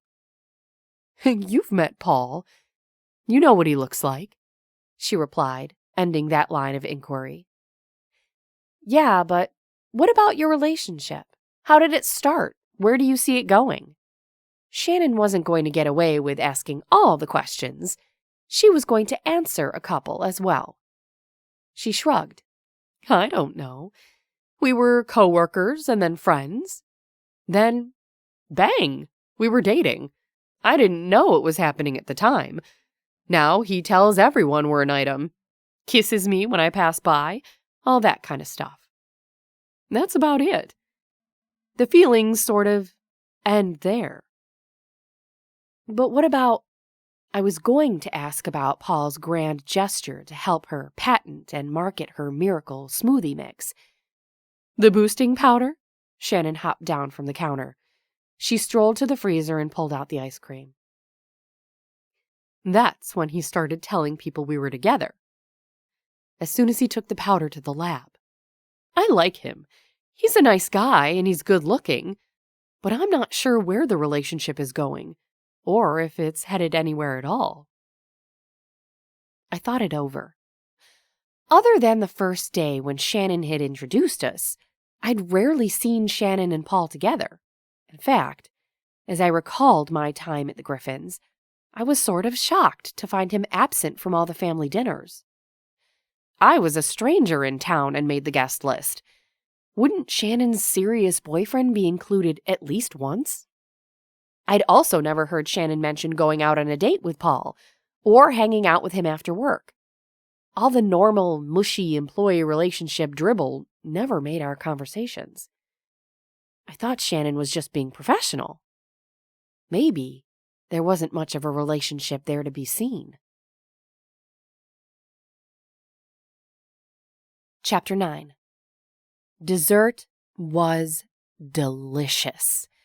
Hot cookies and frosty vanilla ice cream in a small ramekin. Mrs. Griffin insisted we all dine on the porch. A cold rain fell out in the yard. The thrumming of the raindrops on the tin roof was musical and relaxing. Mrs. Griffin rocked in her chair as Shannon swayed on the swing. I preferred more solid seating and opted for the top step. For a moment, life felt like I'd always imagined it could. Peaceful, free, cherished. I took a mental snapshot of the porch, just as a steel blue sports car pulled to the curb in front of Godzilla. Music rattled through the windows. The bass shook the glass and startled my cat from its perch on my van's steering wheel. The passenger side window rolled down to reveal Paul Travis waving from the driver's seat. "Did he get a new car?" Mrs. Griffin asked. "Looks like it," Shannon said. She tugged on a pair of gardening boots and ran out to him. Using a porch swing cushion as an umbrella, she leaned down and spoke to her boyfriend. Mrs. Griffin watched them but didn't say a word. A minute later, Shannon jogged back to the porch. "He just bought it and wants to take me for a ride. Do you mind, Penny?" I shook my head. Mrs. Griffin's blue eyes turned even more penetrating. I don't think it's right for him to ask you to go out in this weather. It's just for a few minutes. Shannon kissed her grandmother's cheek. I'll be right back. Penny, Shannon turned to me. I was thinking, why don't you sleep here tonight? We've got a cozy guest bedroom for you, and your cat can sleep in the mudroom. Give your boss a rest for the evening. I don't know, I said. I did want to keep an eye on Shannon, watch for clues, and fend off the Raven's madness if I could. But I didn't want to invite more trouble into the Griffin family home. Mrs. Griffin's smile returned. If she wasn't going to ask you, I was going to, she said. Okay, I whimpered. Great, Shannon said. She burst in the front door and back out, this time with a raincoat slung over her casual clothes. We'll talk more when I get back. I wasn't sure what more there was to tell Shannon. Sounds good, I replied. Shannon skipped down the stairs. From the driver's side, Paul opened the passenger door. The chorus to the song Juicy echoed over the sound of the rain. What in the world did that mean? I wondered. Was Shannon safe going around with Paul? Was the boyfriend, who wasn't, hoping for a deeper relationship? Would he be angry enough to kill if he found out Shannon didn't feel the same? How could I figure this out in less than 16 hours? The car sped away. I was alone with Mrs. Griffin, who, to my surprise, was staring at me from her place on the porch. Now that she's gone, she said with a gentle, menacing thread dangling in her voice. Why don't you tell me what's really going on with you, Miss Penny? My stomach sank. How much could I tell her, and how much did the intuitive Mrs. Griffin already know? After making a cozy spot for spades in the laundry room, Mrs. Griffin told me to join her for coffee. She sat down on the living room couch. An old-school French press steamed, appropriately, on the coffee table. I chose to squat on the floor. Mrs. Griffin's watchful eye fell on my shoulders. She waited, watching. I did my best not to squirm under her scrutiny. She did know more than she let on. She began her speech. Before we get into this, let me assure you that I like you. Shannon likes you. You seem like a good girl. I felt a but coming on and could not make myself relax. Let me also tell you that I love my granddaughter. I will not tolerate anyone hurting her, not even a sweet, clumsy girl like you. The sweetness in her voice did not reflect the alarm in her eyes. I was flummoxed and frightened. In my family, we get feelings about people. Notions. Mrs. Griffin adjusted her lap blanket. She poured herself and me a cup of coffee. Drink up, she said. You're still a guest here. Thank you, I said. Mrs. Griffin took a deep sip of her coffee and sighed. I've got a notion about you. You're a good-hearted girl. But death follows you like a shadow. Care to explain? My hands shook around my cup, clinking it against the saucer. Mrs. Griffin eyed me more fiercely. That's what I thought, she crooned. We recognize our own. Your own? You get notions, too, she said before taking a congratulatory sip of coffee. I gagged. I set down my nighttime drink and thwacked myself in the chest. Don't be scared, Mrs. Griffin said. I'm not here to judge. I'm here to understand. Her eyes were so soft and inviting, just like her hug had been, that I couldn't keep my words to myself. What about Shannon? I asked. Does she get notions? Mrs. Griffin shook her head. She's very intuitive, but can't see people like I can. That explains her weird relationship with Paul, I thought. You're right, Mrs. Griffin said. Paul and many others get to Shannon's soft side. She graciously gives too much of herself to them without any history to base it on. When I look at him, I see who he is. What do you see when you look at me? Oh, baby girl, I see blackbirds when I look at you. Blackbirds and funeral clothes. Her words hit me like a donkey kick to the stomach. I bent over, laying my head on the coffee table. I fought to steady my breath. Thankfully, I remembered my oil. I pulled it out and sniffed my calming blend. I returned to my normal breathing pattern. Tears rolled unbidden down my cheeks. I know, Mrs. Griffin soothed me with her reassurance. What I don't know is what you see when you're with Shannon. Is my granddaughter safe? I don't think so, I whimpered. Mrs. Griffin fanned herself as she stared at the ceiling and prayed aloud. When she was done, she clamped her eyes on mine and spoke. Start at the beginning and tell me everything. So I did, right down to the song I'd just heard blasting from Paul's new car. Chapter 10. My late-night visit with Rosalia Griffin had me so disturbed I forgot to text TC with the juicy clue. Moments after my chat with her grandmother, Shannon had burst through the front door of the Griffin residence, dripping with rainwater. I couldn't tell if she'd had a good time with Paul or a really bad one. She charged past me as I was leaving the hall bathroom and headed for the kitchen. I heard the freezer door open and slam.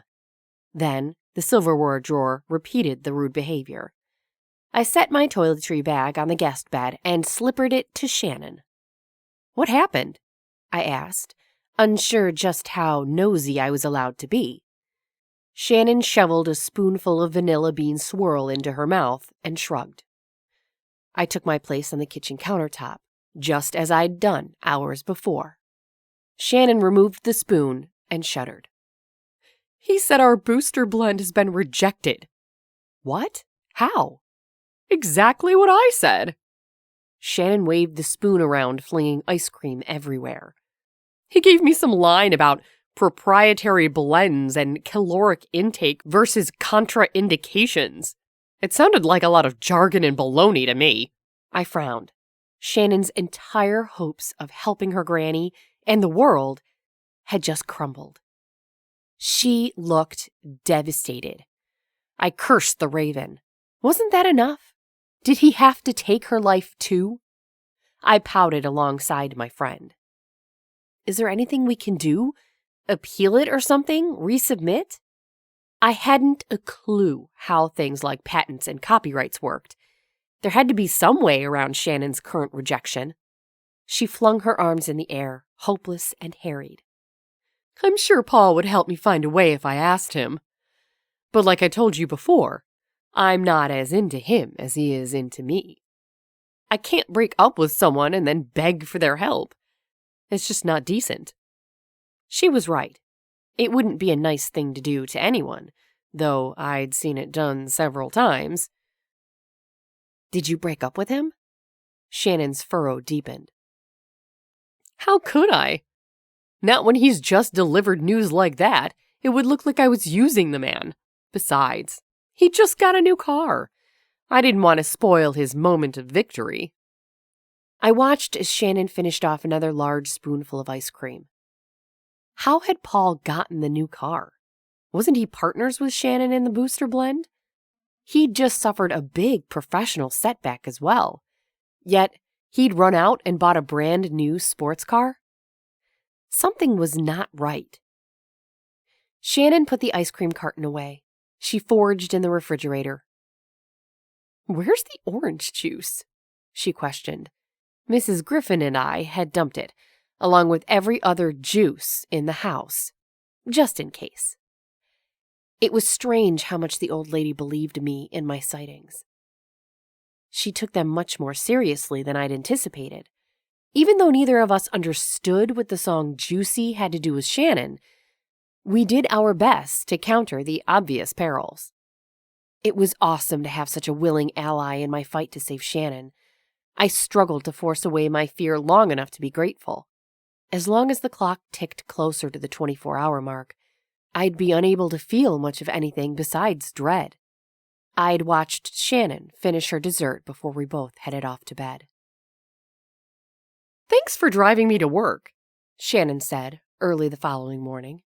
"No problem," I answered, as she got out of the van and bounced her way to crushing it. Little did she know my whole intention of the day was to keep an eye on her and hopefully figure out who meant her harm. If I could stop her would-be assassin from being alone with her, maybe I could stop the Raven from killing my new friend. I parked Godzilla and plugged him into the solar charger.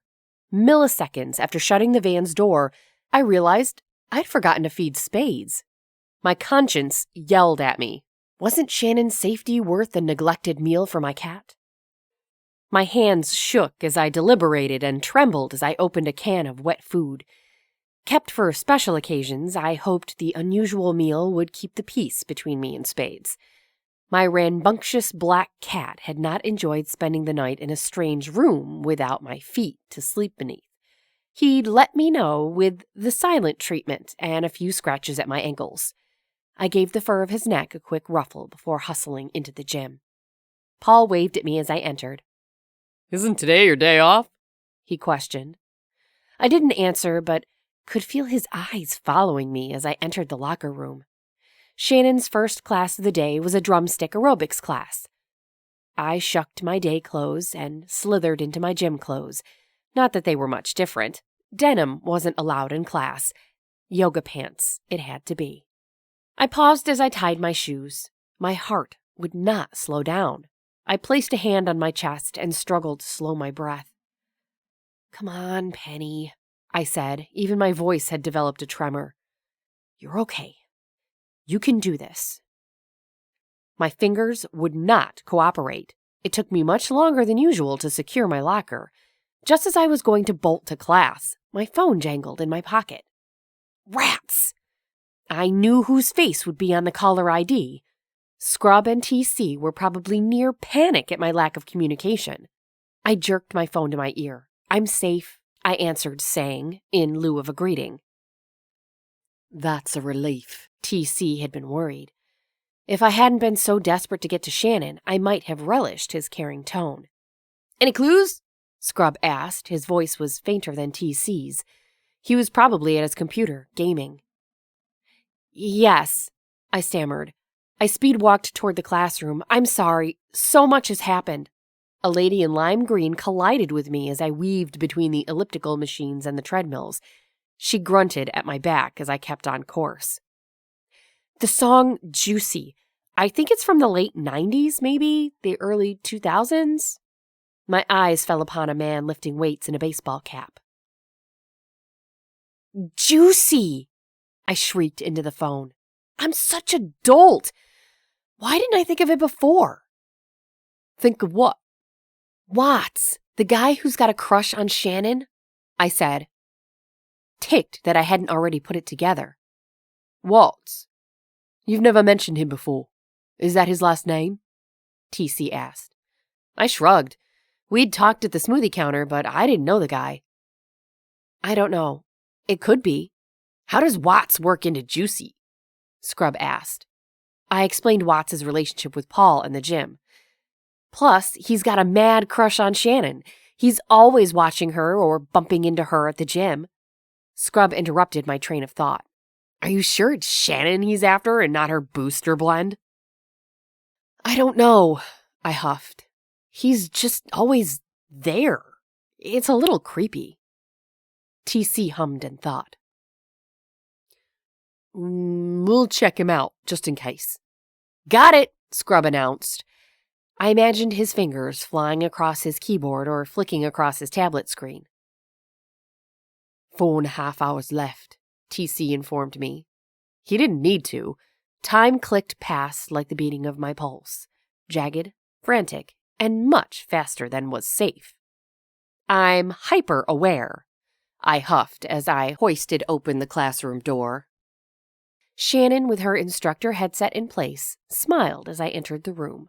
Another lady pointed out where the mats and drumsticks were kept. "What are you doing?" TC questioned. I could only imagine what he heard on the other side of the line. I'm about to beat the ever-living snot out of myself, that's what. Huh? I'm keeping an eye on Shannon, I whispered while finding my place. "She's taking a workout class," Scrub explained. "Which one?" "Beat the fat drumming," I answered. "I've got to go." "Good luck," Scrub said, a smirk dangling in his voice. "You'll need it." "Thanks a lot." I hope Scrub caught the load of sarcasm I aimed at him as I switched off the phone and got ready for 40 minutes of squats and lunges. Beads of sweat stung at my eyes. Their burning was nothing compared to the agony in my quads. When class ended, after a long stretch, I wanted nothing more than to roll over and cry. Sure, I'd survived the intense training, but what would that matter if I couldn't move? Shannon stood over me, a wide, happy grin on her face. "You did great," she encouraged. I knew she was lying. I'd fallen over repeatedly, so much so that the lady to my right had lifted her mat mid-track and skulked to the other side of the room. I grunted to sitting. "You are a horrible fibber." Shannon extended an arm to me. I took it and was back up on my screaming legs a moment later. My shirt stuck to the downpour of perspiration on my back. The class had done its job. I was beat. Shannon led me out of the room at the same time the Pilates teacher entered. Another class of pain awaited. I was thrilled Shannon wasn't teaching that one as well. "Everyone falls down now and then. It's part of learning," Shannon stated as she waved at a guest standing near the free weights. "It's the trying again that counts."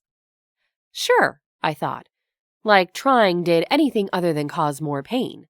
Bruises, depression. It didn't matter. Pain was pain. Shannon wrapped an arm around my shoulder, in spite of it being moist with sweat. "Let's get dried off and have some water." As we entered the locker room and headed for the sinks, the gym's overhead speakers announced the next round of classes. Paul's voice startled me. "You're jumpy," Shannon observed. "You feeling okay? You've got a tremor going on. Look, your hands are shaking." I couldn't feel the water running through my rattling fingers, even as steam clouded around my reddening skin. "Ouch!" I retrieved my scorched fingers. Shannon's inquisitiveness looked more and more worried. "You need a nap? When Granny gets hand tremors, there's a headache on her heels." I hadn't seen Mrs. Griffin acting as shaky as I felt, even as we discussed her granddaughter's impending doom. Shannon followed my thoughts. "It happens now and then, especially if we've run out of booster blend. The doctor isn't surprised. He says she's detoxing her old meds and treatments." It made sense, I guess.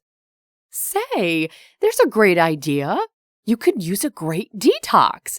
Plus, it'll help your muscles relax. I mean, you just did over 400 lunges and squats." The announcement faded and the music started to cue. A song by Nelly blasted from above. The Raven was dipping into the music of the early 2000s. I cringed. I really hoped Shannon wasn't about to suggest what I felt was coming. She bent over the sink and splashed her face with cold water. "Come on," she said as she dried her face. "I've got a while before my swim class. I'll join you." Don't say it, I thought. "Join me?" I stammered. Shannon linked her arm with mine. "Yup." She assessed me, eyeing my pale expression. She thought I was exhausted, which of course I was, but she didn't know why. I was terrified. For her. That seals it. 10 to 15 minutes in the sauna will do wonders for you. I pulled out my calming blend and rubbed a healthy dose on my palms before applying it to my neck. This was it. The clue was adding up. It really is about to get hot in here, I thought. I had no idea. Chapter 11. Shannon held open the door to the pool room, also home to the sauna and steam room. I followed her. She was talking on and on about Paul, her booster blend, and the upcoming breakup. I kept watch for loose floor tiles and anything else that might cause Shannon to trip and fall into the spa or heated pool. The last musical clue suggested heat. It's getting hot in here was wrapping up. The hint before it still had stumped me. Juicy? The only thing I could link it to were the smoothies, the smoothie bar, and maybe Watts. Perhaps even Shannon's booster blend? The second song had thrown me. The clock was ticking, and I needed to figure out what was going on. Shannon held the door to the dry sauna open. "Kick off your sneakers," she said. With one foot up and one on the tile, Shannon removed her own footwear with the grace of an athletic flamingo. I obeyed, thankful I'd rubbed peppermint oil on my feet earlier that morning. At least my after-workout socks shouldn't stink up the warm room. "Come on," Shannon said. "The rooms are almost soundproof, so we can continue our chat about the mysterious TC. My sudden blush was hidden by the extreme heat of the sauna stall. The scent of cedar permeated my pores as they opened and began gushing sweat. How in the world was this good for you? Dehydrating? Yes. Healthy? I had serious doubts. Shannon shut the frosted glass door and flipped the vacancy sign over. "No one will bug us now." She laid out a towel on the wooden booth across from mine and sat.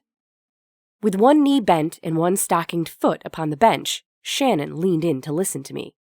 I wasn't sure what to say. "So?" she prodded. "Tell me." A thudding from the stall beside us saved me from overspilling my thoughts onto Shannon. She frowned. As the racket increased, Shannon grew more and more agitated. "Goodness." She stood. "This is ridiculous.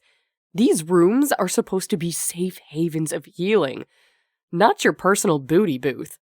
She reprimanded the noisemakers next door. I flinched. "Gross," I said. "Do people really do that here?" Shannon winked. "More than you want to know. That's why smart people always use a towel to sit on." I peeked around me. I hadn't thought of using a towel until I'd seen Shannon use one. I felt grimy and dirty. The need to cleanse myself grew heavy as I imagined all the sticky sweat merging with more unseemly liquids. I rubbed at my forearms with my palms, trying to remove the thought. The banging grew louder and more obvious. Shannon flung open the door and stormed the next stall. I stood, shaking, still creeped out at the thought of naked bodies in the public room. My heart rocketed to my throat when I heard Shannon's shattering scream. Jetting in a panic to Shannon's side, I was relieved to find her upright and startled to witness her punching the glass door to the steam room. She pummeled it with relentless hostility while jerking the handle toward her. "Help me!" she hollered. Everyone in the pool room froze, staring at her. I tugged on the door to the steam room. It lurched under my grasp, but did not open. Shannon cupped her hands around her eyes and put her face against the door. "Hurry!" she begged me. "She can't last much longer." "Who won't?" I asked as I repeated my attempts to open the door. "Barney! She's in there!" I peered inside, struggling to see past the steam and fog. There was the faint outline of the older woman stretched out on a bench. She held something in her hands as she leaned against the wall shared by the sauna rooms. "I'm coming, Miss Burney." Shannon's always encouraging tone shifted in her desperation. No longer cheerful, it cracked and wavered even as her words attempted to comfort the trapped older woman. I kept tugging at the door. It wouldn't budge. "Is there a lock on the inside?" I asked as I surveyed the door frame. No, Shannon explained. There's no lock at all. On the floor, close to the toe of Shannon's shoe, a wooden wedge was shoved beneath the door. It allowed a wiggle as I pulled on the door handle, but not entry. I clawed at it. Shannon shifted her attention from Miss Burney to me. How did that get there? I wanted to know the same thing. Flashes of the raven in the pool water resurfaced in my memory. The bird hadn't been for Shannon after all. It had marked Bernie the entire time. I'd been rescuing the wrong victim. Guilt clogged in my throat. Had my distaste for Bernie clouded my discernment? Or was it my friendship with Shannon that had me focused on saving her and not worrying over the old woman? My hands were sweaty from the sauna and the stress. The small amount of steam that squeezed under the door jamb around the wedge served to complicate my efforts. I was having trouble getting a firm handle on the wedge. Snagging a sneaker from the cubbies beside the steam room, I used the shoe to beat the wood free, then kicked it aside. Shannon yanked open the door the second the wedge was no longer in the way. She hit me in the forehead with the handle. A pair of huge hands caught me as I tumbled back. I stared into Watt's unaffected face. Sitting stunned on the tile, I watched Shannon rush to Bernie. Steam exploded from the room in the shape of a murder of crows with the raven leading them on. I gagged on the truth as well as the overwhelming heat. When the room cleared, I saw Shannon bent over an unresponsive Miss Burney. My Ewok towel rested beneath the old woman's bum, and her fingers clung to my Crush-In-It smoothie cup, an ironic slap in my face. Chapter 12. The gym shut down as medics and police swarmed the area. Shannon sat beside me on a bench at the far end of the pool, as far away from the steam room as we could get without deserting the scene. Miss Burney had died as Shannon performed mouth-to-mouth. The paramedics declared her dead on arrival once at the hospital. Shannon knew the end had come much sooner than that. Suddenly, she said for the third time, all life was gone. I could feel it, as if someone had shut off a fuse box. The spark was just gone. She spoke to me and to Watts, who for some reason was standing right next to her with a hand on her back. How long had he been in the pool area? He hadn't come to help when Shannon and I were desperate to free Miss Burney from the steam room. His size and strength may have aided our rescue attempt. Shannon cast a teary smile into his dashing face. Even under that stupid hat, he was quite dapper. That didn't mean it was the right time to make a move on another guy's girlfriend, especially if he was guilty of killing Miss Burney. Although, to be fair, I had no idea what Watts's motive would be. I squinted at him, forcing disdain into my glare. Paul could show up at any second. That would cause Shannon more distress. He shrunk back and folded his arms across his chest before he leaned against the wall. Watts had received my message. I did my utmost to comfort Shannon. I'd been in her shoes and knew what she was describing firsthand. Life did leave suddenly. The electricity faded, the mind went black, and the body became a meat shell. There wasn't a different way to describe it. Sure, it might look as if the person was sleeping, maybe even in blissful repose. To the one fighting to keep the body ticking, death left nothing to the imagination. The vessel remained, but whatever had made it a person was gone. Eerie emptiness replaced personality and twinkle. I shivered. Shannon scooted closer to me and put her head on my shoulder. A memory sliced through the moment. The thought of my twin, Christy, resting her head on my shoulder long ago invaded the solemn moment. Her blonde ringlets tangled in my red fringe. Our father had just died, and we were in the back seat of our social worker's car on the way to a new life. In hindsight, it was a journey to a new, personal disaster. We hadn't known that then. 6 years old and still too terrified to mourn, Christy had sat beside me much like Shannon was doing. A tear for my twin descended onto my cheek, but I was too numb to wipe it away. You did your best, I told Shannon. It was the same thing Christy had told me. Another chunk of my heart crumbled away with the fading memory. "I know," Shannon whispered. "That doesn't make it feel any better." The door to the pool room thudded against the wall as Mrs. Griffin charged into the room. She scanned the area. Her steely eyes met mine. Was that anger or fear I saw flickering behind her concern?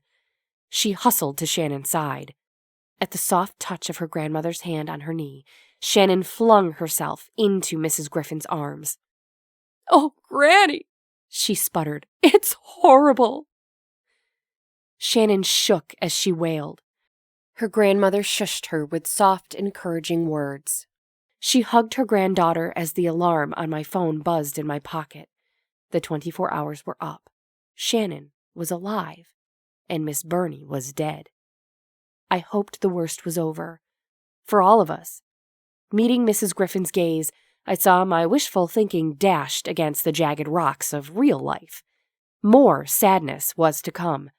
I had to stay vigilant. Chapter 13.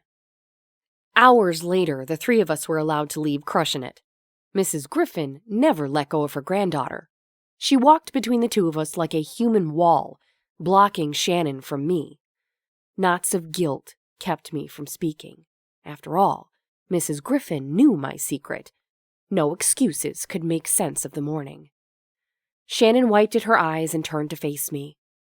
"You're coming over, aren't you?" she asked me. Her wide eyes sparkled with sadness. The older Griffin woman squeezed her granddaughter's hand and cocked her head to the side.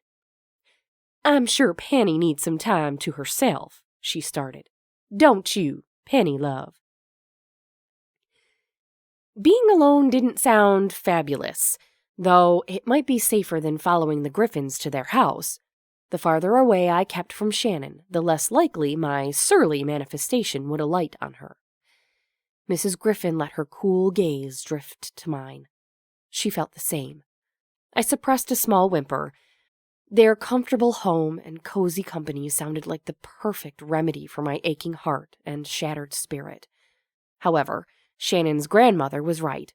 I needed to steer clear of the Griffin ladies, at least until the current storm subsided. "Yeah," as I shuffled my feet. "I could use a really good sleep. Besides, I'm sure Spades is about to claw through the upholstery." Shannon forced a wavering smile to her lips. Her eyes flickered between Mrs. Griffin's stern expression and my timid admittance. Grandma Griffin wasn't right about Shannon. She did have an extra sense, or two, about her. They were telling her there was more going on than anyone dared to speak aloud. She shrugged. "If you're sure." I nodded more convincingly. Mrs. Griffin's eyebrow rose in approval. "Okay, then." Shannon linked arms with her beloved grandma. "Get me home, Granny. I'm beat." Mrs. Griffin's warm chuckle dislodged the tension for just a moment. "Me too, my girl. Me too." I watched Shannon drive away in her grandmother's car. Spades sat on my lap, ignoring me as if I were nothing more than a living love seat. Tears rolled down my cheeks. Why am I so shaken? I thought. This wasn't my first tango with death. Far from it.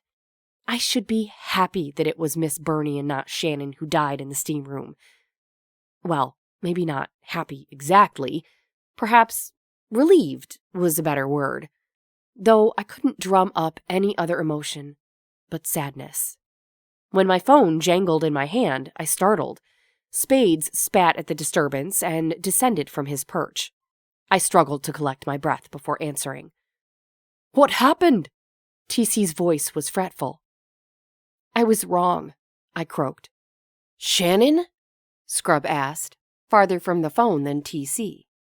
I shook my head, as if they could see me even though I hadn't bothered to turn on the video chat. "She's fine." My voice fell flat. It was echoless in my tiny home, and just as empty as I felt. "That's good then, isn't it?" Scrub's optimistic encouragement weaved knots in my throat. How could I tell them? The curse I thought I'd figured out just a few short weeks ago was back. The Raven was pumped and primed, ready to ruin any life surrounding mine.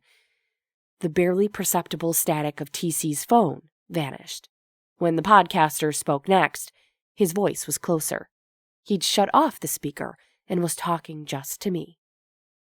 "Who then?" he asked. His voice reflected the dangling depression that was pressing on me. It took more strength than I thought I'd had, not to blubber the answer into the phone. "Miss Burney, the towel thief." "Oh." I could hear TC scribbling in his notebook. His chair squeaked as he swiveled, I guess to hand his notes to Scrub. "How?" I explained all the gory details. TC didn't interrupt me. He didn't turn on the speakerphone. Instead, he listened. "I don't know what killed her," I said, summing up the scene. "I'm guessing the heat of the steam room was too much for her. I heard one inspector mention something about the thermostat being stuck, but that didn't explain the wedge. There's no way it got jammed under the door by itself." I visualized the gym. In fact, I've only ever seen that wedge used in the employee lounge. They prop open the door whenever someone makes popcorn, otherwise the scent is overwhelming. That meant it was someone who worked at the gym, I thought. I told TC as much. He sighed. I imagined he was ruffling his brown hair, causing it to floof in wild angles. I'd seen him do that several times while thinking. "It sounds that way," he answered. "Which means you're in danger too." "Me? Why?" A flux of panic shot up my spine. "You're an employee. Your cup was at the scene, along with your stolen towel." My eyes bugged. No one can seriously think I'd kill anybody over a towel. Of course not. But with your cup, your towel, and the wedge from the staff room, don't be surprised if you receive a sudden knock on your door by a uniform. TC's foreshadowing left me cold. I'd been a suspect more than once. The trail of bodies that I tended to leave behind me as I moved from town to town made investigators salivate. That is, until they found nothing to link me with the particular disaster they were on. Bernie's death was more complicated than most, with my possessions surrounding her. But I had no motive. I was about to tell TC as much when a loud thudding shook Godzilla. "That was fast," TC said. My pulse rocketed in my throat. Light by my ear caught my attention. A text from Shannon interrupted my call. I studied the screen. "It's me, open up." "It's Shannon," I whispered to TC. I don't know if her presence was a good sign or not. I was leaning toward the latter option, but I couldn't force myself to ignore her. "Call me," TC said.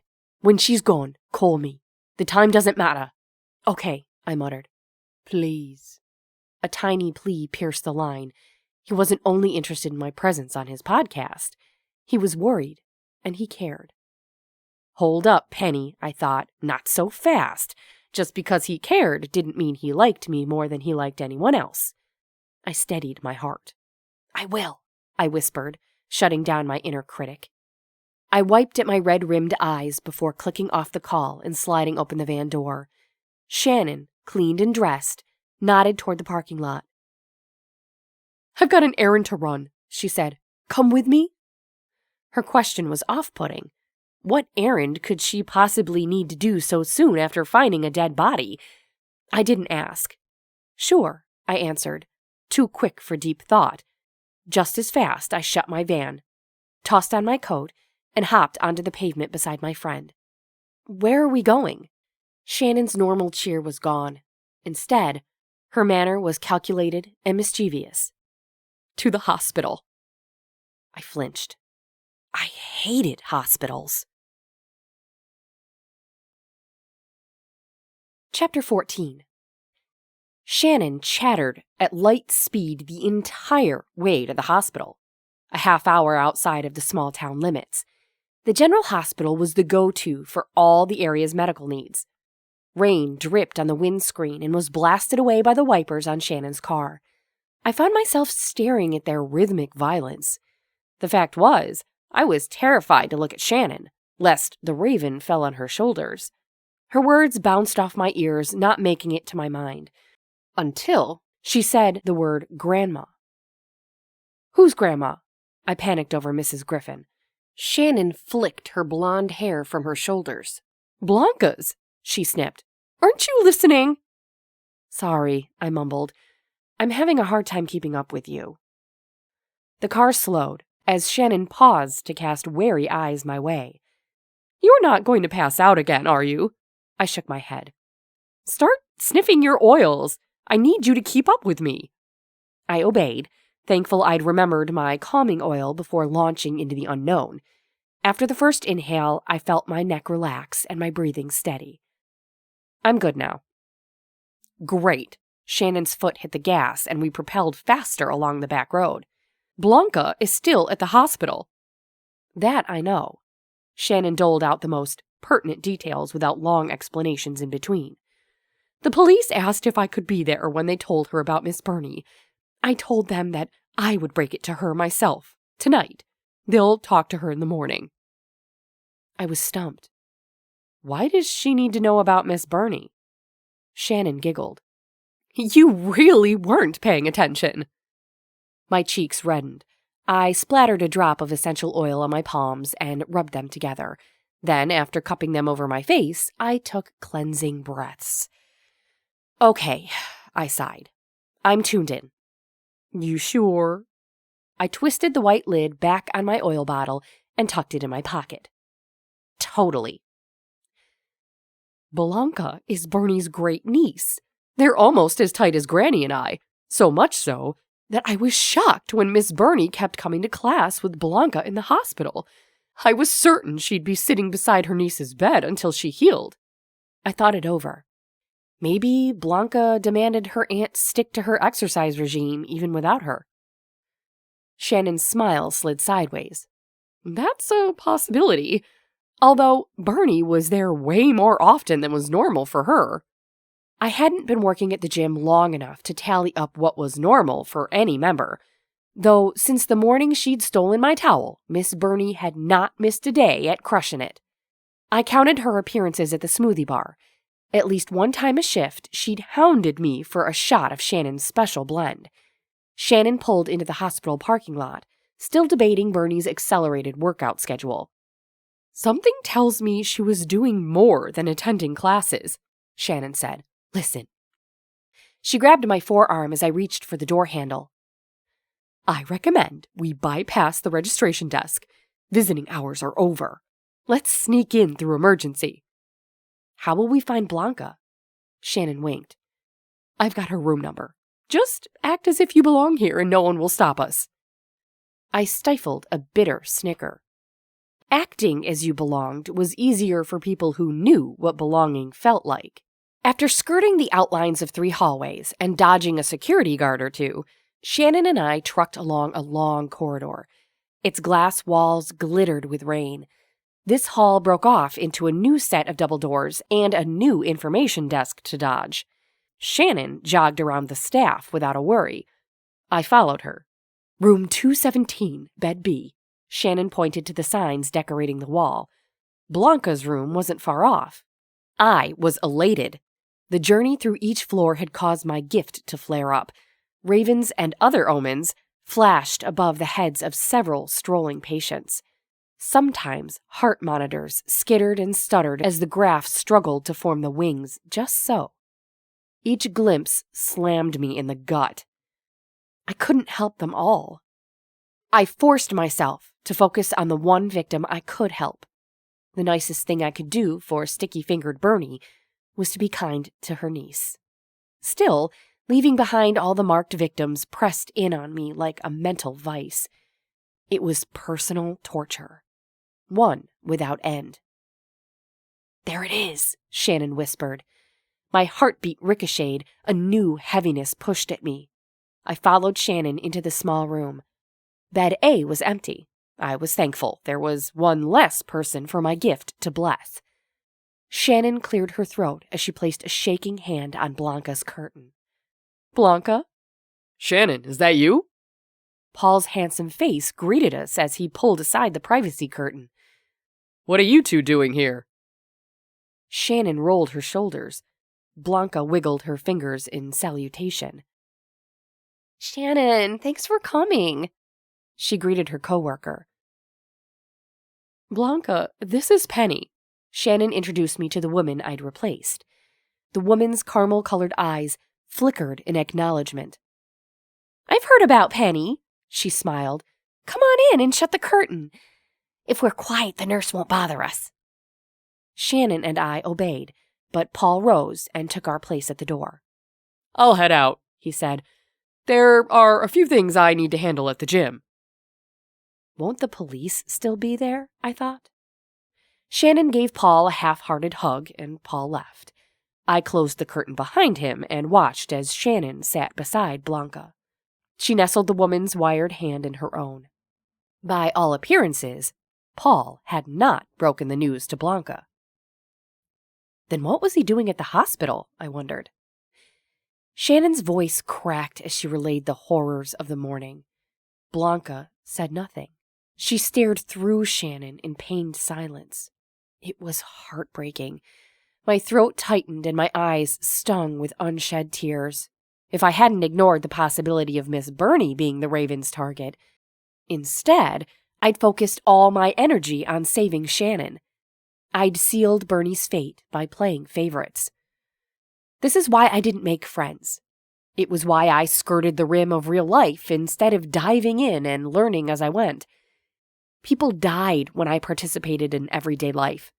Some lives ended, and others shattered, all because they had the random misfortune of crossing my path.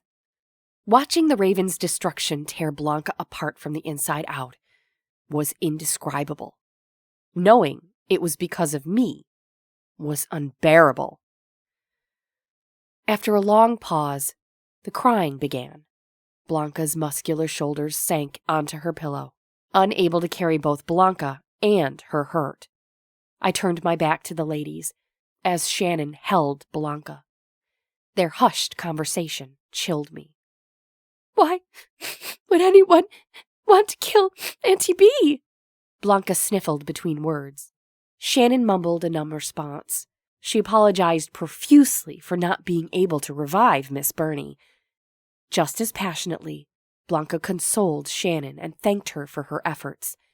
I shoved my trembling hands in the pockets of my coat. I could feel the presence of my nemesis, thick in such a setting. The Raven was inescapable and more ominous than usual. The emotional pressure made my ears pop. Blanca's sobbing ceased when she gave her nose a hearty blow into a tissue. With the mood shift, I turned back to the pair. Shannon still held tight to Blanca, but was sitting in the chair and no longer leaning across the bed. I keep thinking whoever killed her had to have meant to kill someone else. Shannon's blunt statement came, sending shockwaves through my neck. Perhaps that someone had been her, I thought. "Like who?" Blanca asked. Shannon released a frustrated exhale. "No idea," she surrendered. "But there's no way that wooden wedge accidentally made its way under the door." Blanca wiped at her watery eyes. The clunky sound of nurse clogs approached the room. "Uh-oh," Blanca said. "We're busted." Shannon stood. "I thought you said we could be here." "Could and should are two different things." The nurse's voice resounded as she pulled back the privacy curtain. "I have no idea how you ladies got in here. This is a restricted ward. The security guard would have told you as much if you'd stopped to sign in as visitors are supposed to do." Blanca frowned. "They came to tell me some horrible news." "Oh?" The nurse cast wary glances at Shannon and me. "What horrible news?" "My aunt died," Blanca stuttered. The nurse frowned. "Not Miss Burney!" The nurse hustled to Blanca's side and scooped her hand into hers. She slyly took her pulse and gazed into Blanca's eyes. Then, with a penlight, she examined Blanca's pupils. With her next motion, she escorted Shannon and I from the room and snatched Blanca's chart from a cubby near the curtain. In the hallway, she scolded us. Blanca isn't allowed visitors, other than her aunt. Shannon crossed her arms. Why?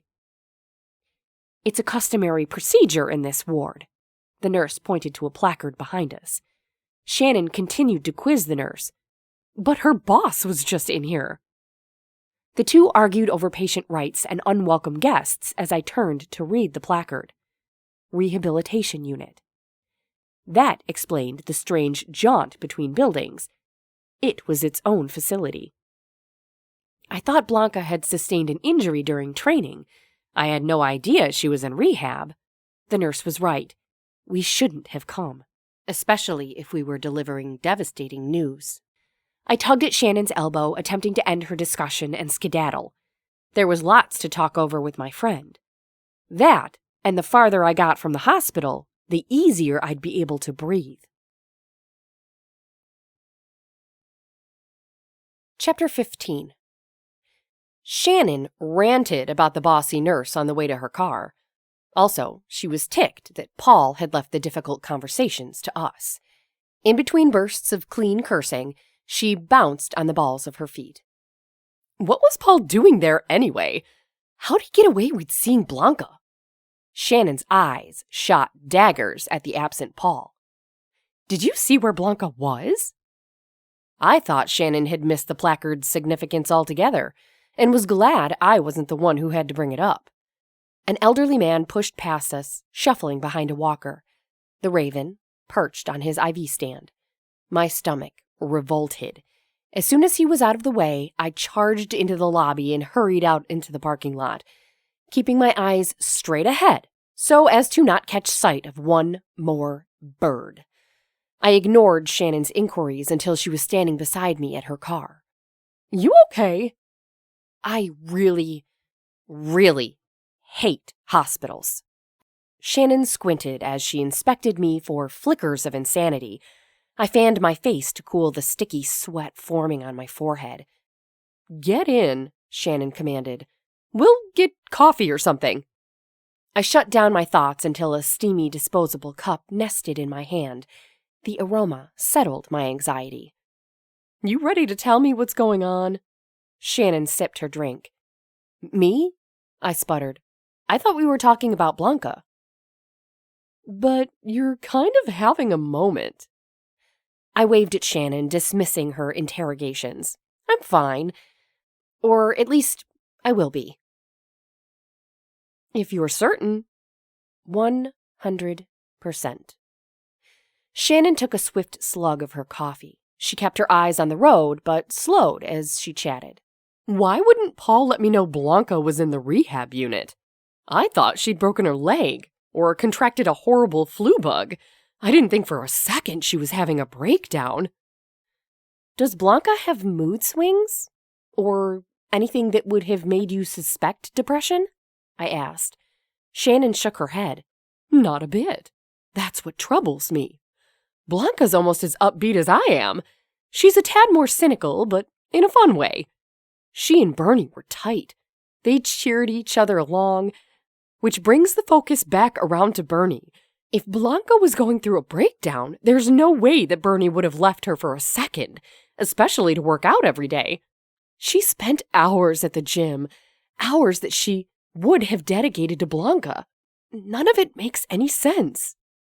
Shannon pulled into the gym parking lot but did not stop talking. Let's look at the crime. She started after putting her car in park. I unbuckled and turned in the bucket seat to face my friend.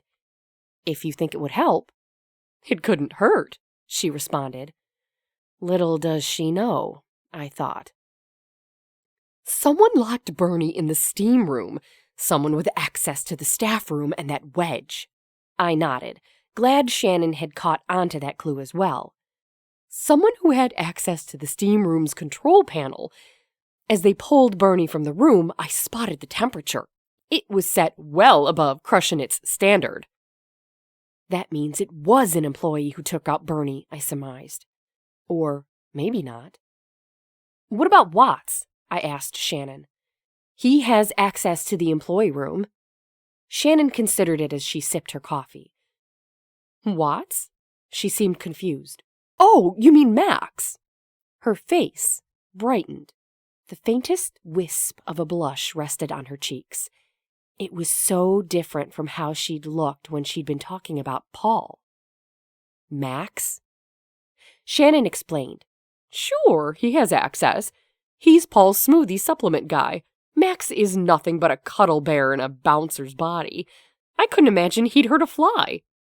I wasn't so sure. When it came to Shannon, my bet was Max could turn from cuddle to grizzly in a flash.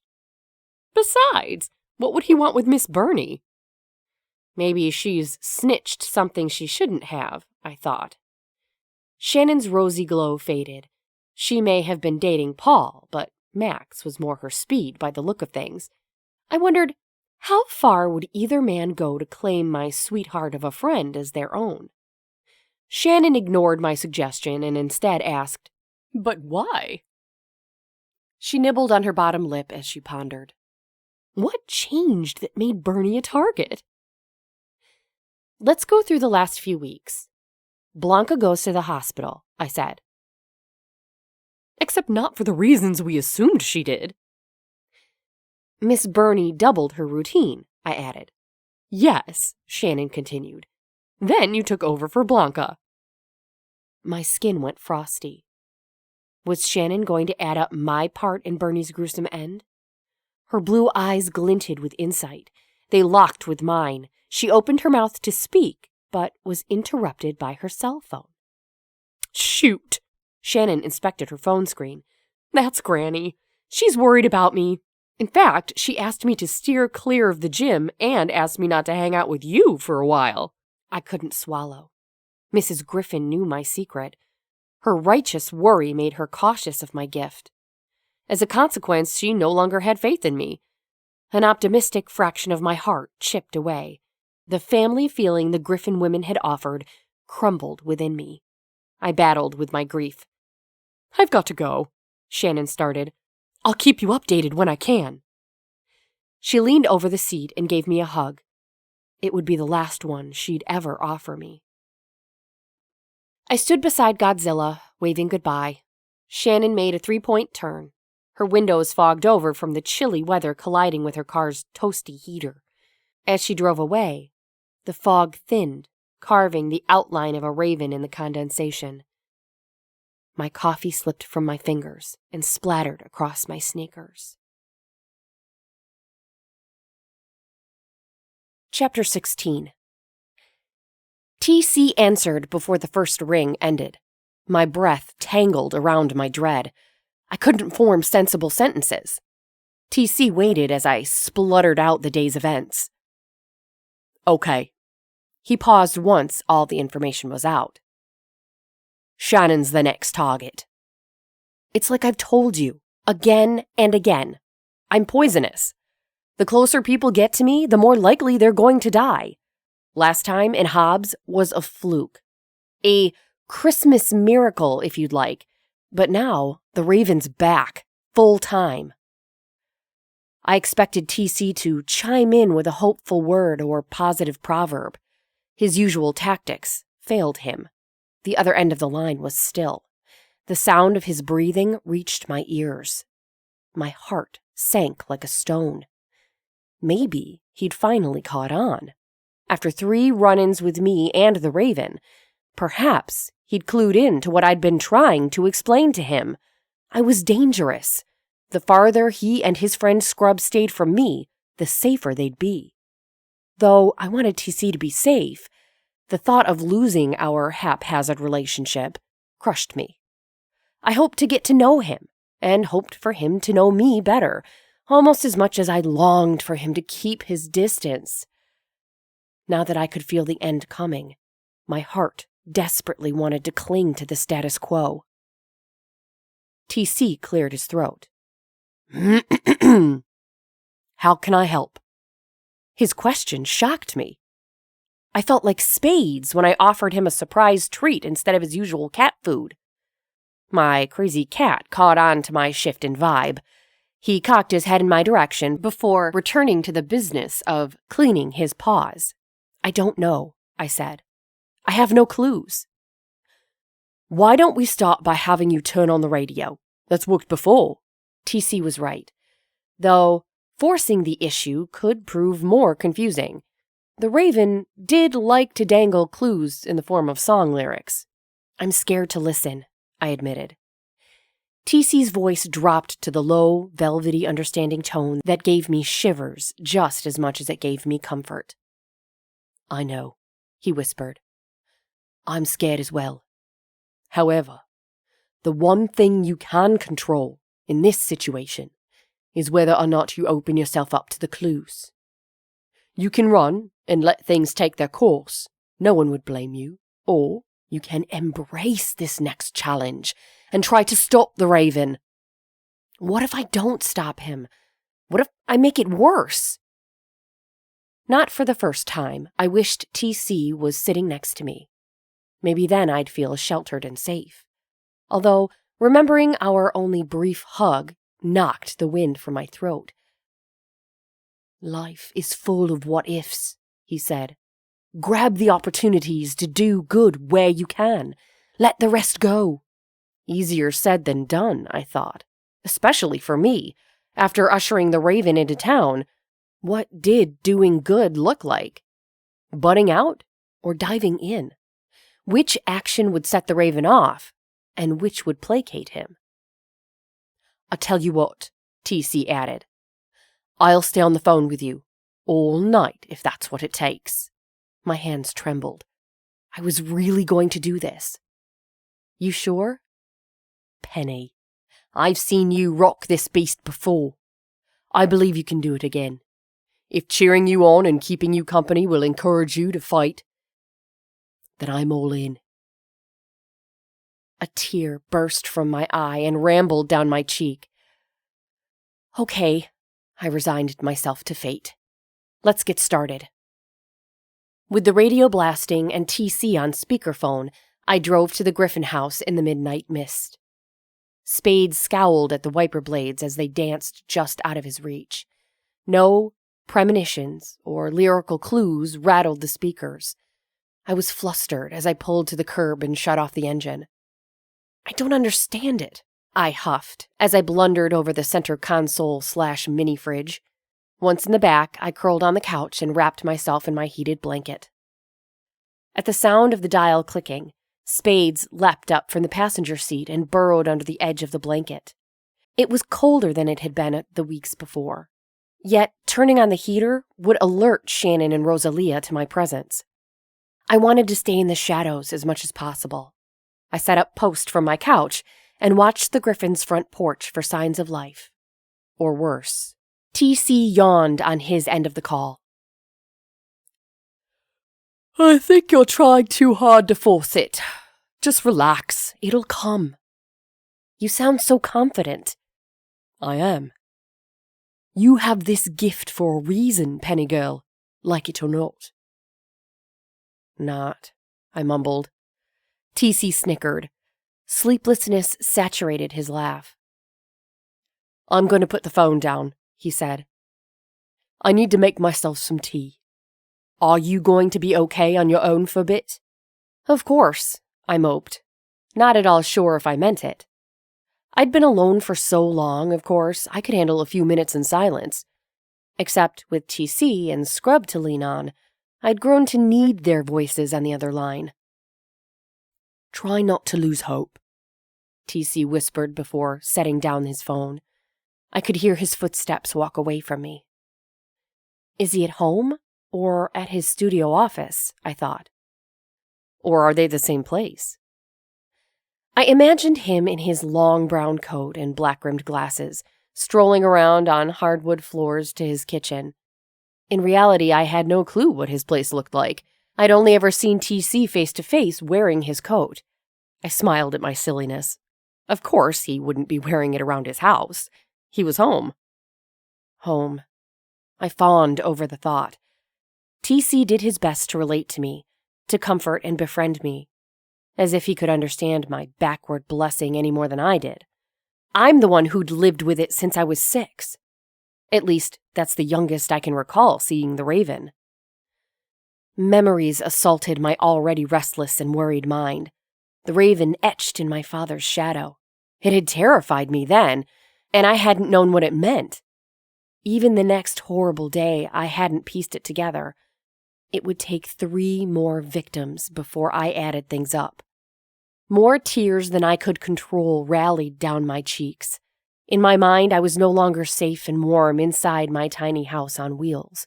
Instead, I was still on the bottom step of my family's large staircase. My father's head was cradled in my lap, his chocolatey eyes locked with mine as he struggled to remain optimistic and encouraging. Even as his life slipped away, my father put my feelings first. He'd reached a shaky, weak hand to my small one and squeezed it tenderly. "Watch," he'd begun, but couldn't continue smoothly. What was broken within him hitched his breathing. The more he moved, the harder it was for him to hide his dire condition. I wish he hadn't tried so much to save my feelings. I knew then, just as I knew now, my father wasn't going to be around the next day.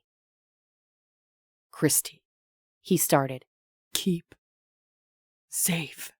Then, my sweet father offered me his most charming smile before leaving this life, even as I held on to him as tight as my little arms could. Christy had watched from the shadows of the hall. Her sniffling was so soft I could scarcely hear it over Daddy's final breaths. Once he was gone, she came over and sat by my side. We held each other until our nighttime nanny reported for duty and called an ambulance. My father's face haunted me as I listened to the shuffling on TC's end of the line. Though I stared out the window, I saw nothing but Daddy's dark brown hair threaded through my chubby young fingers. It draped haphazardly around his face as it stood wildly on his head, much like TC's. "I'm back." TC's accented voice startled me. I whimpered, unable to shake off my past. "Penny?" TC grew worried and implored me to answer. It took a long while to find my voice. "What's happened?" I rubbed my knuckles along my eyes and swallowed. "Nothing. I think..." I blinked and peered out the glass at the Griffin's front porch. Mrs. Griffin sat on her swing, staring at me. She's outside. "Who? Shannon?" No, her grandmother. I shot off my blanket and reached for my hoodie. "It's past 2 in the morning," TC announced. I checked my phone screen. He was right. She's been watching me. "That can't be good." I agreed. I've got to go to her. TC didn't try to stop me. "Please call me when you get settled. I don't like leaving you so upset." A faint smile sneaked onto my face. "I'm all right." I failed to say it with feeling. "I guess. I'll call." TC took a moment to respond. "I'll be waiting." It was a gesture of compassion and companionship. I was grateful, if a tad guilty, for letting him or anyone care for me. My newest friends were dealing with the fallout of getting too close to me. Who else would have to pay? I felt Mrs. Griffin's calculating eyes watching me. She was waiting for me. I ended my call with TC, wrapped Spades in my still warm blanket, and gave him a long stroke before stepping out of my van and into whatever lay ahead. Chapter 17. Rosalia Griffin sat straighter as I approached her outside rocking chair. She pulled her quilt tight around her like a shawl. I was 3 steps up the porch stairs when a car passed by the house. I didn't turn around to see it, but noticed Rosalia's eyes follow it down the road. A worrisome lump cemented in my gut. "I'm so sorry, Penny," Rosalia started. Sorrow thickened my throat. "You're a sweet girl, and I've loved getting to know you, if things were different. But I can't have my granddaughter put in danger, and for some reason, danger follows you." I wanted to contest her opinion, but she was right. Though her sudden confrontational spirit was unsettling, after all the secrets I'd spilled to her, After spending hours trying to figure out how to save Shannon from my mistaken Omen sighting, why was she pushing the issue now at 2 a.m.? Then, blue and red lights cast their discotheque glow onto Mrs. Griffin's watery eyes. "I know you understand," the old woman whispered. "I just need to move you out of Shannon's life. Keep her from falling prey to whatever it is that stalks you. I can feel it, thick as fog hanging over you. I need to get her away from you before she's a target." My head bowed in heavy sorrow and startling betrayal. Rosalia Griffin caught the weight of my simple movement. "It's too late," she whispered. "Isn't it?" I tried to meet her eye to eye, but mine burned with fury at the Raven and despondency at my fate. "I'm so sorry," I whispered. "So am I." Mrs. Griffin's words drifted off into the frigid sky as 2 uniformed officers approached me, one from each side. I didn't turn to face them. I froze, waiting for what I knew was coming. Of course, I was a suspect. How could I not be? The officer to my right mentioned having a few questions for me and needing to take me to a warm place to chat. I followed them to their car. Behind me, the Griffin's front door burst open. Shannon's voice echoed as she questioned her grandmother. She shuffled to the police car. "Penny, I know you didn't do this. I'll prove it." Hot salt tears jutted from my eyes as I blinked heaviness from my mind. "Just watch Spades, please." Shannon nodded as she tried to console me. Once the second officer settled into his seat and clicked his belt into place, they motioned Shannon to step away before they pulled out onto the road. Sitting in the small town police station, I was suddenly shivering. Officer number 2, Officer Paris as he'd introduced himself, brought me a cup of stale coffee. It tasted a bit grungy and old, but warmed my bones. Nothing could defrost the edge of ice growing around my memories of hanging out at the Griffin house. In extreme contrast to the warm invitation to their lives, Mrs. Griffin had pushed me away in the loudest way possible. Not for a second did I think Shannon or her grandmother believed I'd killed Bernie. Even if there were clues that pointed in my direction, they were a foolproof method to get me out of the way. Little had Rosalia known the Raven had already alighted on Shannon. Now I was worried about my friend from a distance. There was nothing I could do to help her until I found a way to get out of the police station. Officer Morgan questioned me. He was frustrated and tired. I could tell he wasn't buying my involvement in the crime. Still, facts were facts, and he had to follow the leads he'd been given, even if they led to a dead end. "It took us a while to find you," Officer Morgan began. "We figured our suspect had to be an employee at the gym, but you're not listed on the employee roster. Why's that?" I sighed. My brain was rushing in a million directions. "I've been an employee for a couple of weeks, and I'm paid by petty cash." "There's no formal application or HR paperwork?" "Right," I said. To my left, a secretary was answering late-night calls while playing on her cell phone. "Paul just wanted me to fill in until Blanca returned." "Blanca Drummond?" "If that's her last name, I don't know her very well," I explained. Officer Paris shifted in his chair and clicked his pen. He watched as his partner continued to question me. I knew their investigation would clear me, in time. I'd been in this situation before. Tons of evidence and odd behavior pointing right at me led to no motive and no opportunity. Then the real villain would rear up and erase all accusations against me. I didn't see this time being any different. Except, by the time they released me, it would be too late to help Shannon. That was the knife that twisted in my mind. I couldn't help Shannon or warn her if I was stuck in this stuffy station. "You don't know Blanca, but you went to visit her at the hospital?" I nodded. My friend Shannon is a coworker of Blanca's. She wanted to see her and tell her about her aunt. I'm sure she told someone that this afternoon. It's here in my notes. Officer Morgan tapped his computer screen. I'm just making sure I have my facts straight. You're new to crushing it, Jim, and getting paid under the table as a temp? Yes, I said. Paul, the owner, hired you. Yes. For the smoothie counter? Yes, I repeated, growing wearier by the second. I took Blanca's spot so he could take Blanca's place in her classes. But you didn't know Blanca before yesterday? I mean, earlier this evening? That's right. I never met her until Shannon took me to see her at the hospital. Officer Paris and Officer Morgan cast suspicious glances toward each other. I didn't like what thoughts were passing between them. When you broke into the hospital to visit her? Shannon wasn't aware Blanca was in the rehab unit. Neither was I. We thought she'd come down with a bug.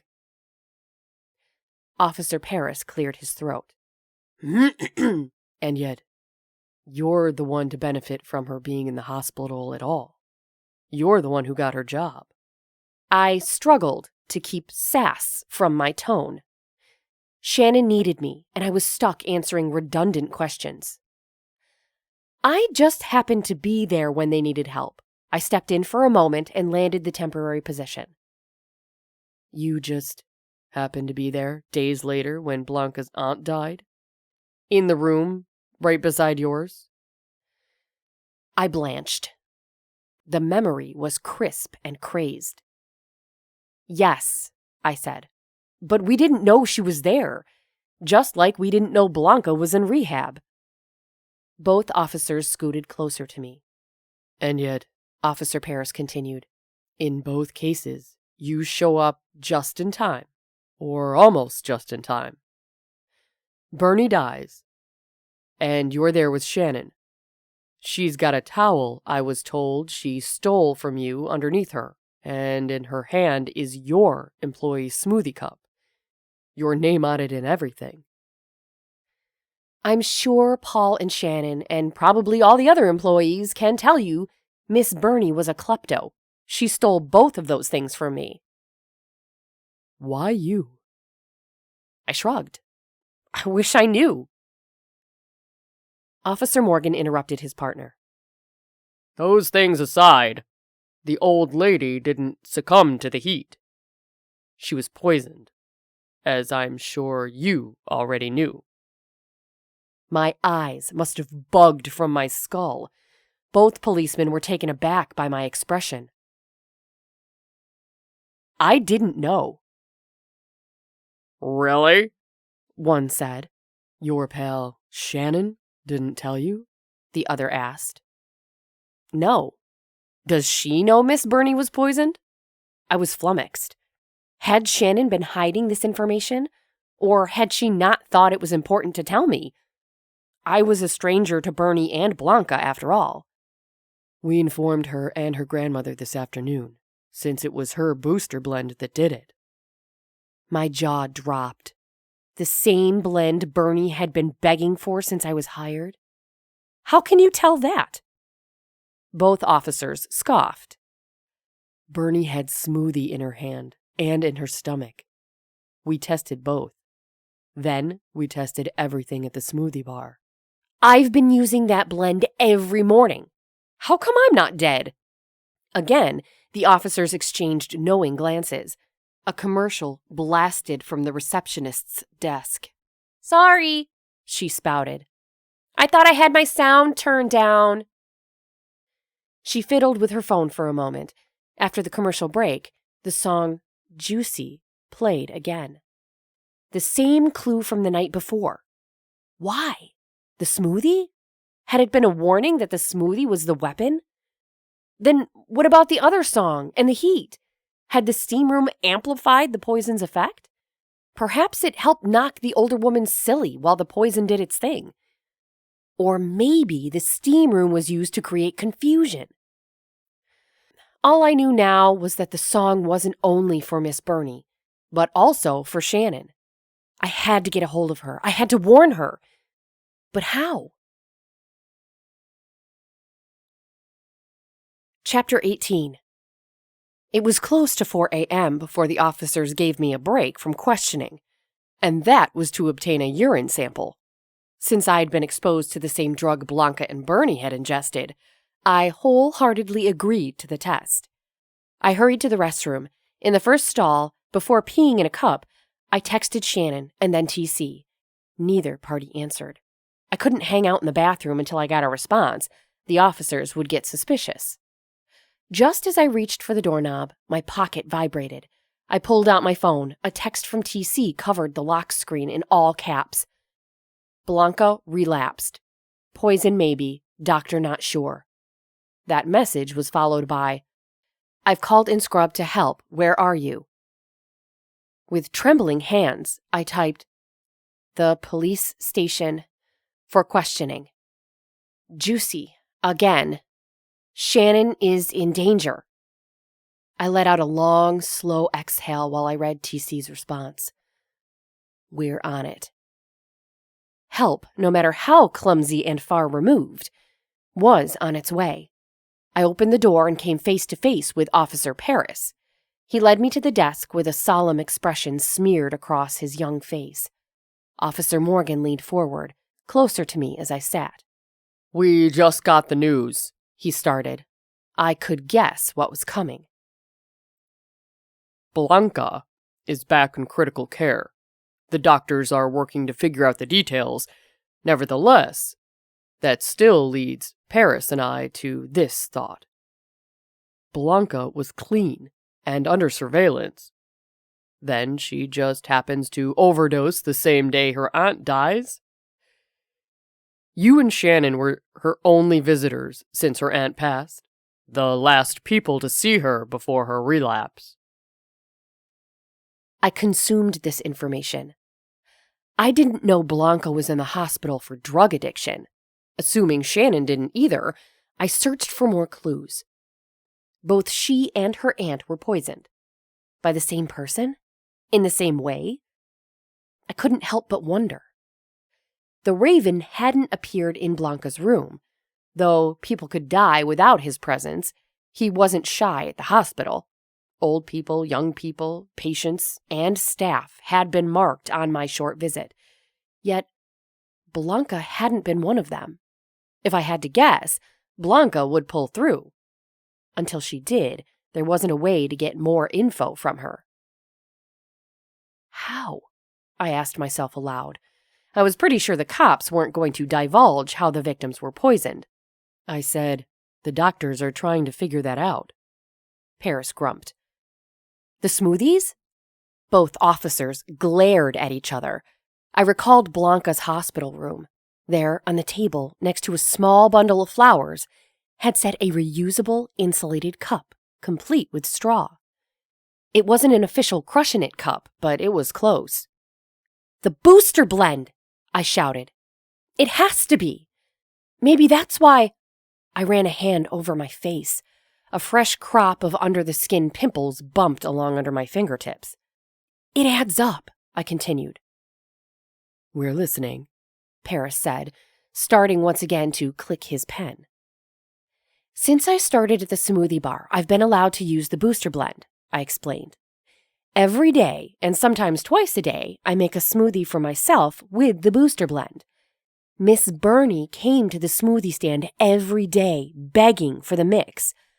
I don't know why, but I bet it all links back to that blend.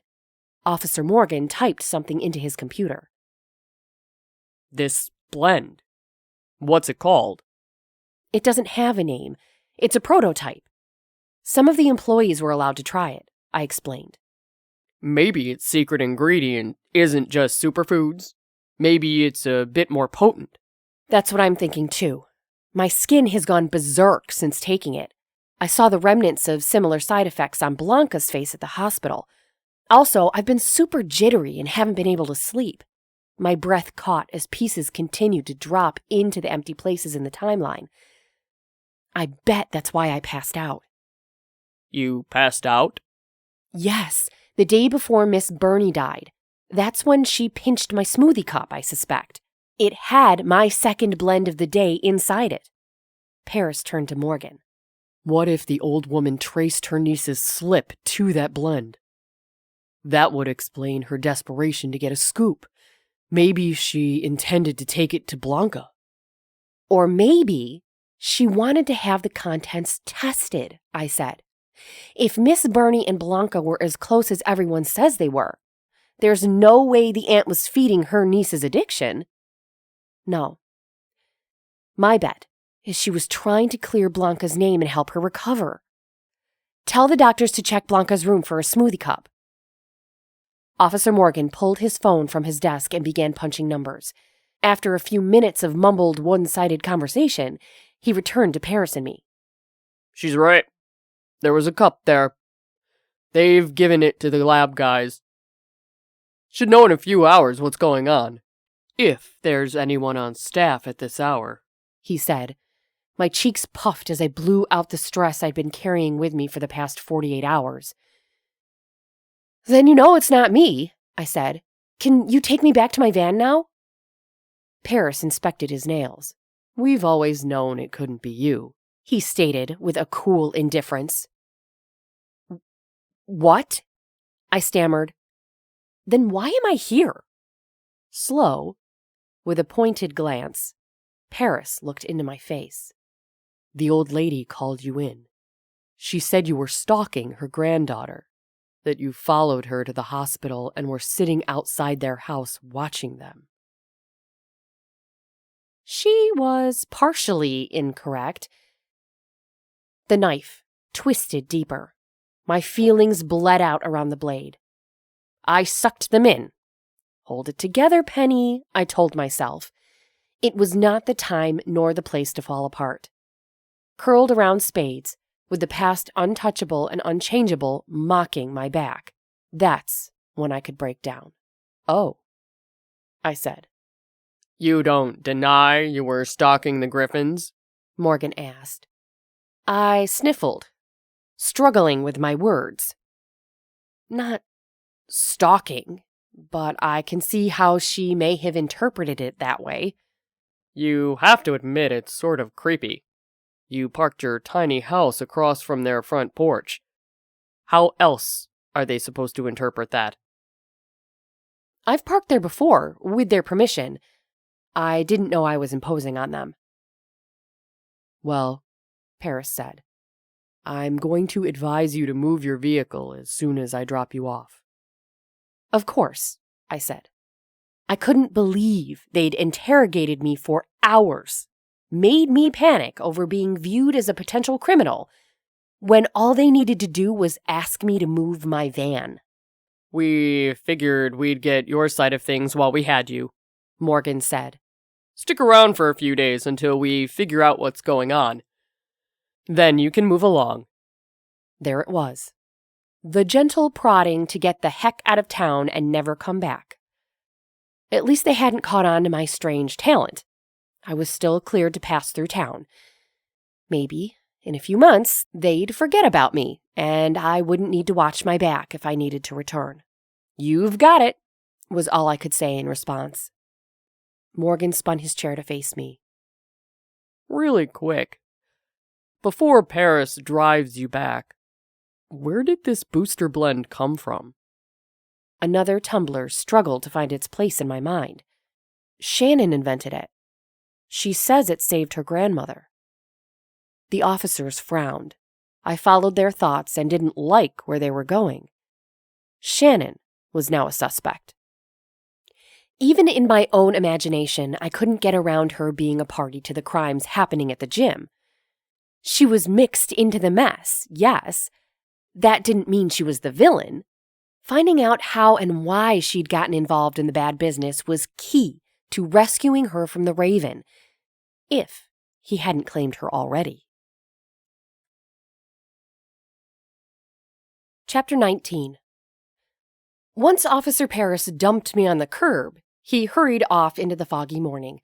I watched him go from the driver's seat of my van. Spades spat at his retreating vehicle. He didn't appreciate detours from our normal life any more than I did.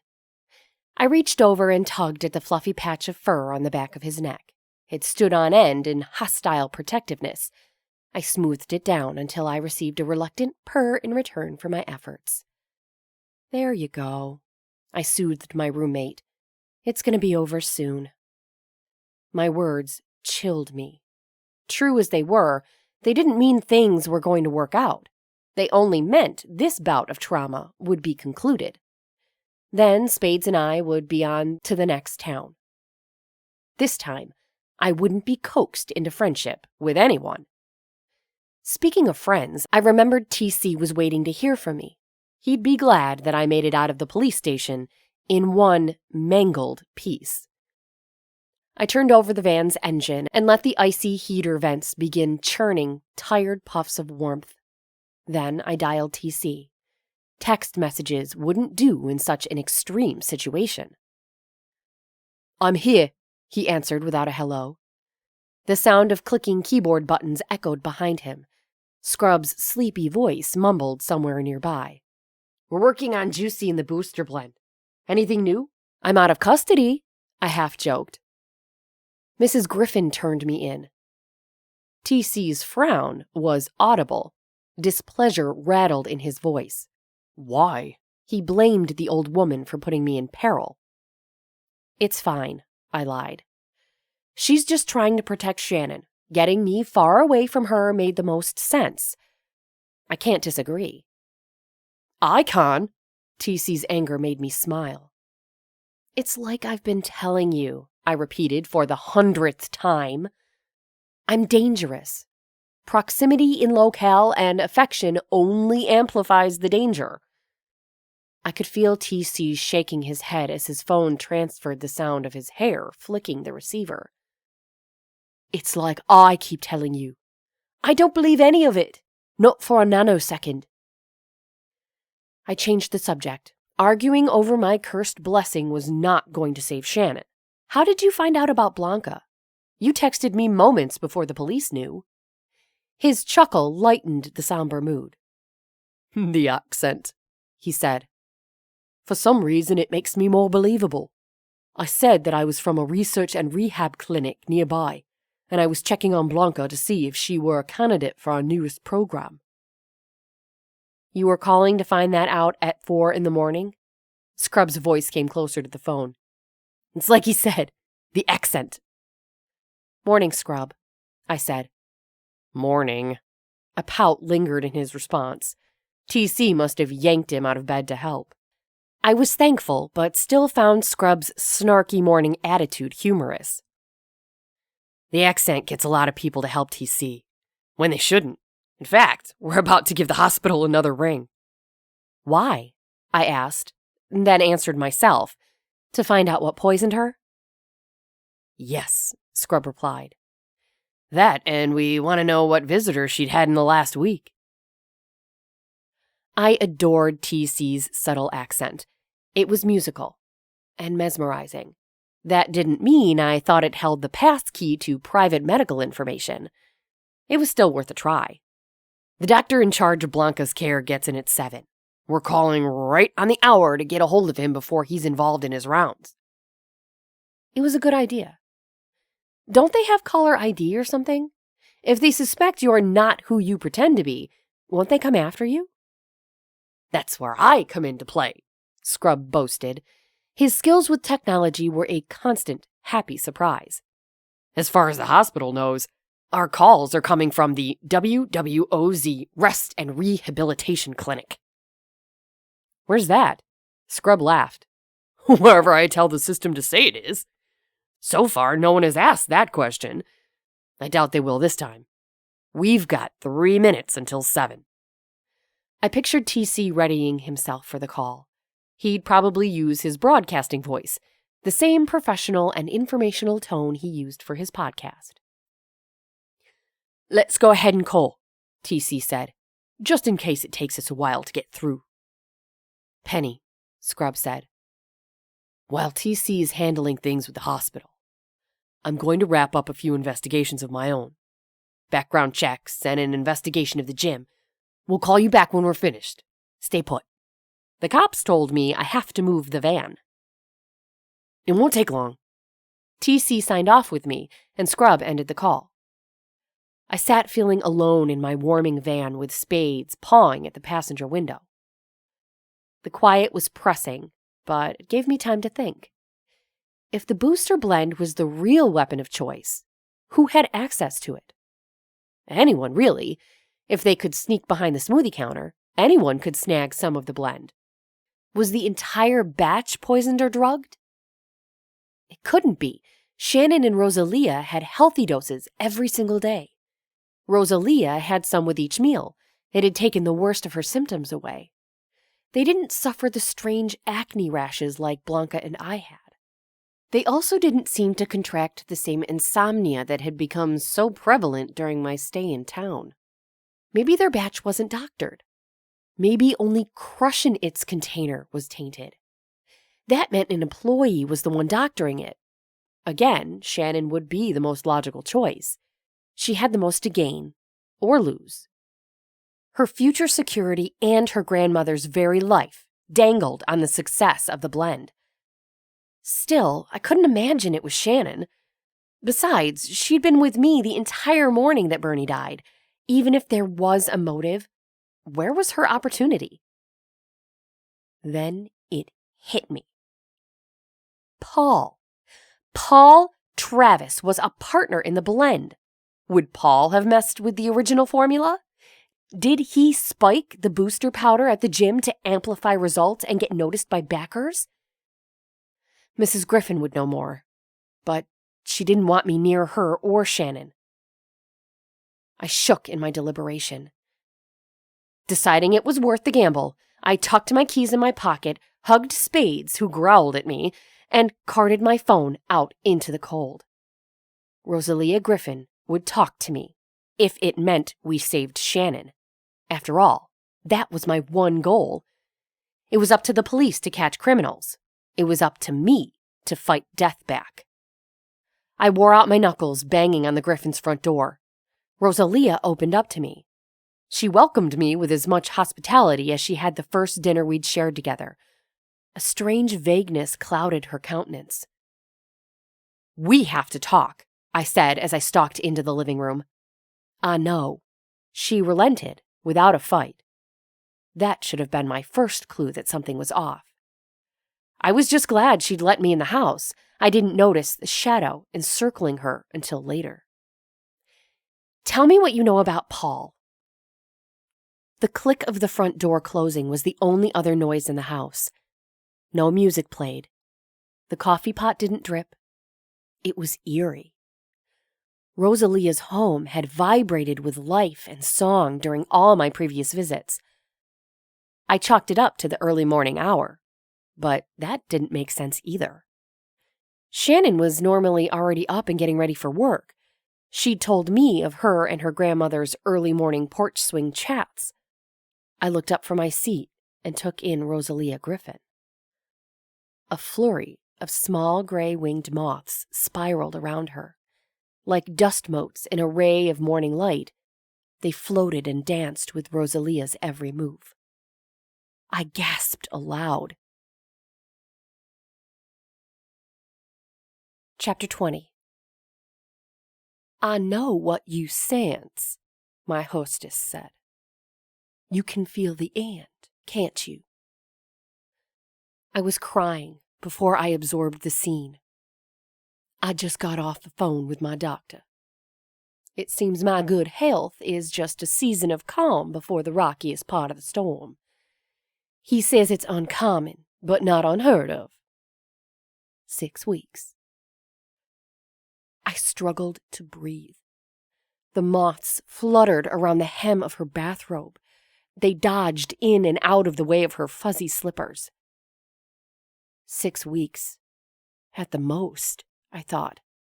Though I'd never seen death linger like the Omens were doing. Usually it was a quick sighting here and there, not an animated scene. This death was a long time coming, but it wouldn't hesitate for much longer. "They're wrong," she said, "but not with hope or spirit. I give it 3 weeks, at the most." I'd give it less. I thought. Surprising her and myself. I charged her and wrapped the old woman in a hug. She curled into it and patted my hair, much like I'd seen her pat Shannon's. I melted into the embrace. When we pulled apart, both of our eyes were cloudy with sadness. Hers reflected no fear. They shimmered with a spark of regret, but terror of her destiny was nowhere to be seen. I wished I could be so bold in the face of death, after having to face it down again and again. I should be used to encountering and tackling the hardest part of life. Nothing like it. I was still appalled by it and haunted every day by its lurking presence. The thought brought me back to the present problem. I swiped away my tears. "Have you told Shannon?" I asked. Mrs. Griffin shook her head. "I found out only moments before you knocked on the door.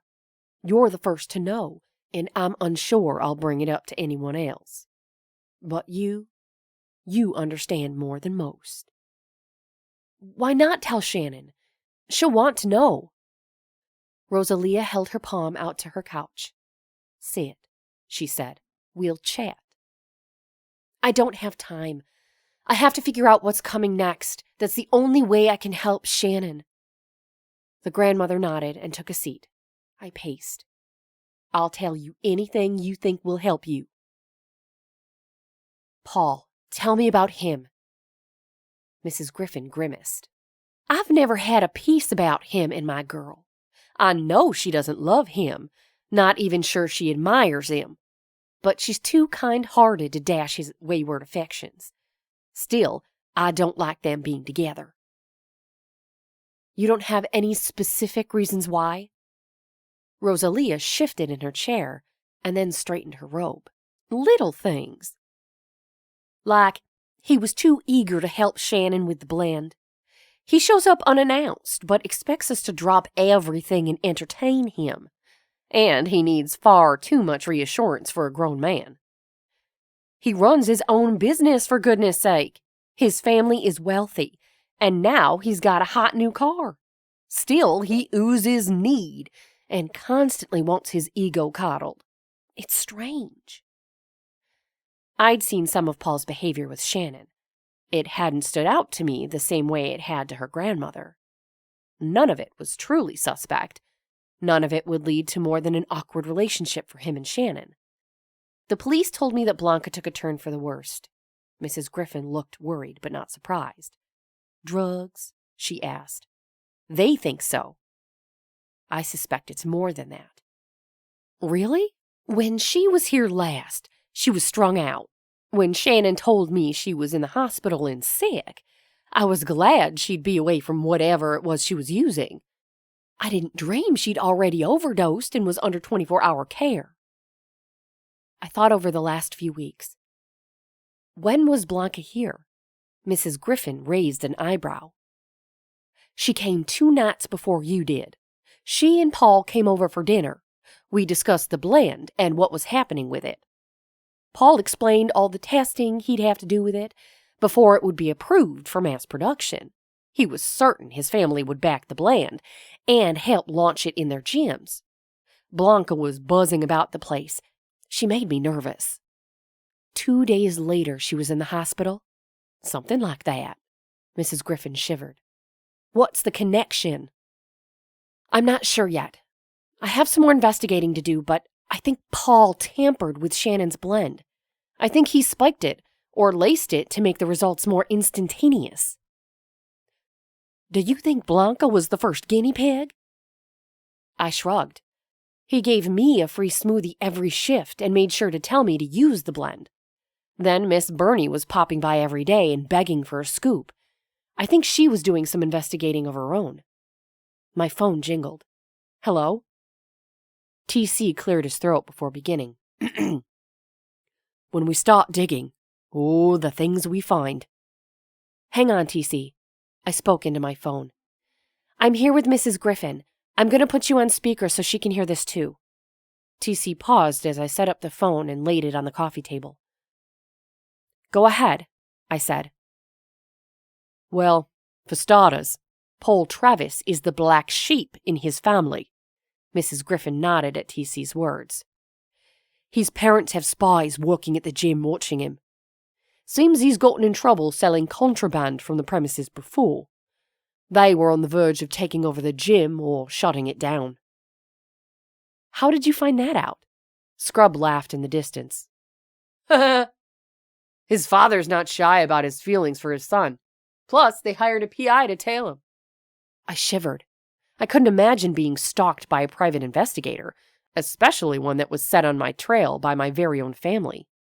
He's more like personal security than a detective, but he was easily swayed to talk. The more he gives Paul's pop, the better his bonus will be. That's a bit shady. Mrs. Griffin stole my thoughts. I agree, Scrub answered. TC took the call over once again. That's not all. There's no evidence that he ever submitted the blend to anyone for approval. And though he's going broke, he just bought a brand new car. A sound came from the back of the Griffin house. Rosalia and I turned to look, but there was nothing to see. Are you saying this man has been using my granddaughter's concoction? To what? Create addicts that have to have the gym smoothies? That's pathetic. Yes, but not out of question. If Paul was bent on keeping the gym going or losing money and face with his family, he may have stooped to such a level, TC remarked. But my Shannon, she'd be the one he threw under the bus when people found out, and they would find out, Rosalia articulated. I sat on the floor beside Mrs. Griffin and put a hand over hers. I think someone already did. Barney? She questioned. I think Bernie suspected the blend, and that's why she kept trying to score some, I reasoned. The old woman nodded in agreement. Then what? TC's grave voice echoed throughout the living room. Then he killed her. A door slammed in the distance. Rosalia hobbled to her feet and hurried to the front porch. The squeal of tires told me what she spotted outside. Shannon's gone after him, she said. I was afraid of that. Alone, with a cornered killer, was not the wisest of predicaments to place oneself. Shannon was passionate. Her love of people and justice might just be the end of her. My palms went clammy as I approached Rosalia. One guess where she's headed, she said. The same place I'm headed, I replied. TC's voice was worried. The gym? Rosalia looked me over. Give me 2 seconds. I'm coming along with you. I wanted to stop her. The gloomy moths hadn't stopped spinning around her every movement. She was in no shape to take on a murderer, even if it was to save her granddaughter. Especially because it was to save her granddaughter. She needed to stay home and heal. However, I knew arguing with Mrs. Griffin would take more time and energy than either of us could spare. In the end, she would win, and we'd be depleted just in time to fight off the big baddie. Instead of pretending to hold her back, I took a moment to center before saying, I'll get Godzilla warmed. Meet me in the van.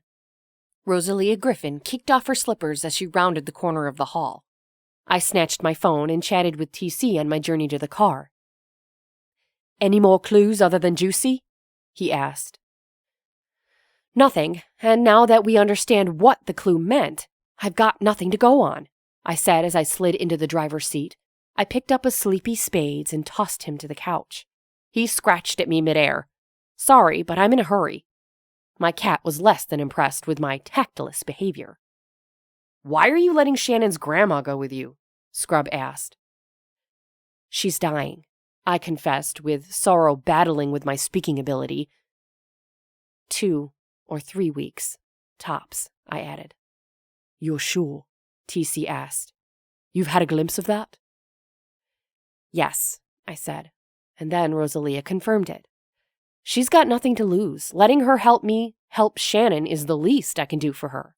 As long as she knows what she's in for, Scrub commented. She does, I thought. Probably better than I did. My passenger door opened a tick later. Mrs. Griffin, still dressed in her robe and nightdress, but now wearing sneakers and carrying her purse, took her seat and buckled her belt. "Hurry, Penny," she commanded. I was happy to oblige. "Here," I handed her my phone. "Stay on the line with TC and Scrub. If we get into trouble, they'll call for help." I pulled away from the curb with little hope, but a little was much more powerful than none. In 10 minutes, we would be at the gym. Me, my cat, and a dying old lady were ready to take on the newest small-town villain, each of us with no idea what we were about to walk into. Chapter 21. I parked Godzilla in the space closest to the front entrance. Rosalia was out of the van before I could console Spades. He knew adventure was in the air and he was being snubbed out of the action.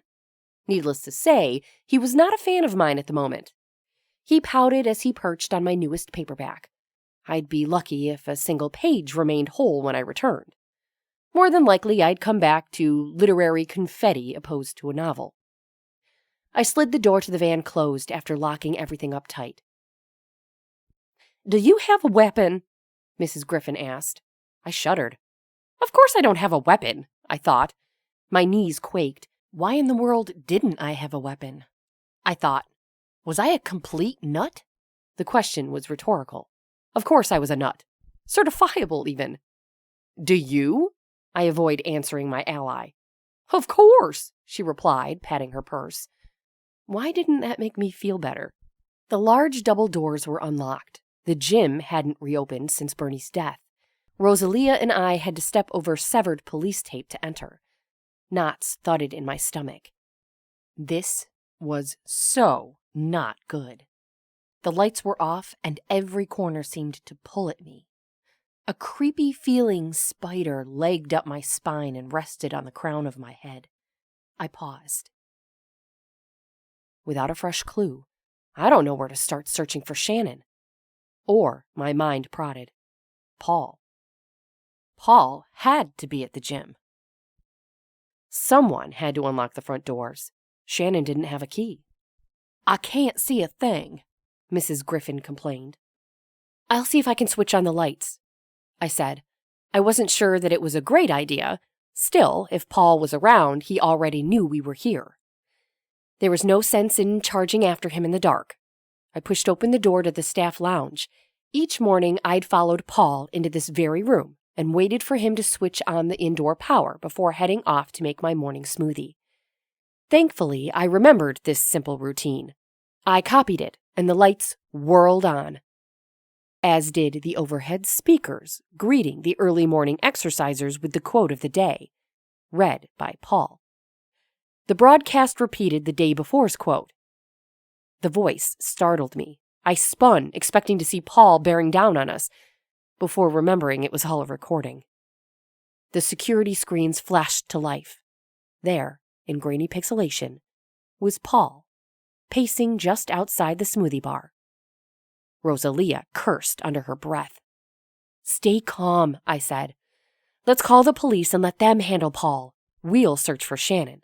"Sounds good." Mrs. Griffin hoisted her heavy bag onto her shoulder and hurried out of the staff room. I scanned the room for any weapon I could use to defend me and a little old lady. When I spun back, a pair of scissors in my hand, the door slammed in my face. I grasped the door handle and cranked it. It didn't budge. Chapter 22. "I'm so sorry, Penny." Rosalia's voice was muffled by the door. "Stay put. There's no need for both of us tangling with Paul." "No," I begged. "Let me out. I can help." From the screen pointed at the front desk, I witnessed Mrs. Griffin's trek to the smoothie bar. I banged on the one-way glass that separated the staff from the customers. She didn't turn back. In horror, I watched her approach Paul. He was instantly physical with her. She grabbed at the booster blend he held in his strong hands. He jerked away from her and shoved her shoulders. She stumbled, but did not fall. I was impressed. Mrs. Griffin must have been saving all her energy for this angry moment. She tossed a blender at him. The cord ripped from the outlet. That gave me an idea. I picked up a plastic office chair and chucked it at the window. It crashed back to the floor. The stereo shifted from the morning announcements to the music. In the staff room, it bounced off every wall. I grabbed the chair again and whacked the glass with it. A tiny crack splintered in the assaulted window. I took a quick glance back at the monitors. Rosalia and Paul were gone. They must have wandered into a blind spot, though I couldn't be sure. Rosalia may be sprawled and bleeding on the floor somewhere. I had to get to her. The stereo pulsed with an ironically happy song. It amplified the intensity of the moment. I struck the window with the chair 3 more times before the glass shattered and tinkled to the hardwood floor. There were still remains of the window embedded in the frame. If I didn't want to scratch myself to ribbons, I needed to find something to place over them. After scooting the staff dining table just beneath the window, I spotted a couple of yoga mats. "That'll do," I said to myself. I draped one atop of the other over the frame and hoisted myself over the edge. I hit the floor with a thud, jarring my knees and palms as I smacked the floor. The cheerful summery song kept playing. Some peppy tune about sunshine. I'd heard it before, but couldn't place the band that sang it. The clue to finding Shannon was clear enough without the other details. The one place in the gym that I could qualify as sunshiny was the tanning rooms. Dusting off my hands on my legs as I stood, I was torn. Do I go after the grandmother or the granddaughter first?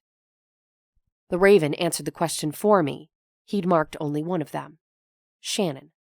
That didn't mean Rosalia was in the clear. Still, at least the Raven wasn't in charge of her fate. Rosalia was making her own choices. I'd go after Shannon, and hopefully we'd both be able to help Grandma Griffin. If Paul doesn't find me first, I thought. Without shadows to hide inside, I peeked around every corner before charging around it. Of course, the tanning rooms had to be the farthest from the staff room. Next to the gym locker rooms and pool entrance, 2 tanning beds rested in small closet-style rooms all on their own. Shannon had to be in one of them. I was surprised to avoid encountering Mrs. Griffin and Paul. Wherever their battle had taken them, it was farther into the main gym area. I didn't stop to investigate. Spa Room 1 opened with ease. It was empty. A towel and a bottle of water sat staged for the next customer on the small plastic bench/cubby. I retreated and tried Spa Room 2. It was locked. I frowned. How was I going to get in? There were no windows or other entrances. Inside, there was an emergency fire extinguisher and phone. The doorknobs also couldn't lock from that side. With the twist of the knob, any tanner could get out and to safety if an emergency occurred. Shannon had to be tied up, or worse. It would have been easy for her to escape if she wasn't. Then again, maybe she was hiding. I pounded on the door as loudly as I could without alerting Paul. I hoped Mrs. Griffin had led him far away from Shannon and the tanning rooms. "Shannon!" I whispered at the closed door. "Shannon!" There was no response. I looked around me before bolting for the free weights. Maybe I could knock the doorknob off. Or the door in with the weight. I picked up the 20-pound weight and almost broke a toe when it plummeted to the floor. I'd grossly underestimated its heft and overestimated my own strength. I selected 2 sizes smaller and prayed that it would be enough. "Stand back," I said to the imprisoned Shannon. Again, there was no answer. I thrashed the handle 3 times before feeling any give in the door. It wasn't coming from the knob, but from the jamb. I changed course and assaulted the jamb with everything I had. My arms blazed and screamed. My shoulders pinched and spasmed. "Please," I yelled to the heavens, "please." I hoped TC and Scrub were praying as they kept telling me they were. I needed more help than human hands could give me. With a banshee wail and my full force behind it, I let the weight slam into the door frame. This time, the door shimmied after the blow. An obvious divot was notched in the frame between the latch and the jamb. One more hit, and I was able to force the lock. Of course, it couldn't be that easy. Shannon was entombed in the tanning bed. Her eyes were closed. Her chest rose and fell in shallow rhythms. The lamp was on full blast. I had to shield my eyes as I approached her. "Hang on, Shannon," I pleaded as I switched the tanning dial to the off position. Paul had wrapped what looked like a long bike chain around the bed and fastened it with a combination lock. "I don't have time for this," I huffed as I hurried back to my free-weight ramrod. When I returned, the raven sat perched on the lock. "Shoo!" I waved my hands at the invisible Omen. He fluttered away, cackling as he left. With 2 hearty blows, the lock broke loose. I slammed back the lid to the bed and slid Shannon to the floor. "She's not breathing," a voice behind me stated the obvious. Chapter 23. My jaw dropped to see Rosalia Griffin leaning against the damaged doorframe. Her hair wisped away from her scalp in wild waves. There was a fresh red mark under her left eye, and her bottom lip was swollen. Still, she was alive and standing, and for some unknown reason, Paul wasn't. I looked around her for half a second. I couldn't see Paul anywhere. I cast impressed glances at her before returning to Shannon. The flesh on her face and arms were scarlet from heat and the UV light. A blister was growing on her forehead. I wasn't sure how Paul managed to wrangle her into the tanning room when he hadn't been strong enough to defend himself against Mrs. Griffin. "Check her pulse," Mrs. Griffin demanded as she knelt beside us on the floor. "Thready," I announced. Mrs. Griffin grabbed her granddaughter's hand and leaned down by her ear. "You are not allowed to let things end this way. You must outlive me, and you will not die today. I will not permit it. Do you understand me, Shannon Valerie Griffin?" Tears rolled down Rosalia's cheeks, even as her expression remained resolute. "I can do CPR," I said, getting myself in position. Rosalia shook her head. "There's no need," she said. "Now, my girl," she spoke to Shannon, "you will open your eyes." I watched in disbelief as Shannon's lids flitted as she struggled to obey her grandmother's command. A croak slipped from my lips. "Don't you dare give up!" Mrs. Griffin demanded. "Come on, Shannon," I said. "It's not over, not yet." I held her empty hand and hoped we weren't wasting time. CPR would be much more practical. "She has to want this," Mrs. Griffin said. "Prove to me you want this, baby girl." Shannon groaned through peeling lips. "She's going to be thirsty." "I'll get some water," I offered, rising to my feet as one of Shannon's eyes flickered open before closing again. I ran through the gym into the smoothie bar's back room. It was the closest place to snag a bottle of water. Pivoting around the doorframe, I tripped over Paul's limp legs. "What?" I shouted as I stumbled across the room, banging my elbow on the sink. I didn't have time to check on him. Instead, I retrieved 3 bottles of water and a clean dish towel. Then, racing back to the tanning rooms, I felt a blast of cold air as the police and paramedics opened the front doors. "This way!" I hollered behind me. I could hear their feet charging after me, my breath caught in my throat when I saw Shannon smiling up at her grandmother. Her blonde hair cascaded over the old woman's lap. Rosalia lifted relieved eyes to mine and smiled. "Griffin girls never give up," she declared. I sat down, the wind knocked from my lungs, on the small bench and watched as the professionals did their jobs. Chapter 24. The next day, 24 hours after Shannon's last 24 hours, I sat in Godzilla and watched spades chase raindrops down the passenger window. My head throbbed. The doctors told me the headache was natural for someone detoxing from daily drug use. So was my immense desire for sugar. I unwrapped my 4th caramel square in the last 10 minutes, promised myself that I'd savor this one instead of devouring it. I pocketed the caramel in my cheek and closed my eyes. The booster blend had been doctored, drugged. It didn't matter with what. Coming back from it would take some time. It would be easier for me than it had been for Blanca. She was still in the hospital, though almost ready to go home, at least from what I'd last heard. Shannon was home, Already, she'd called me.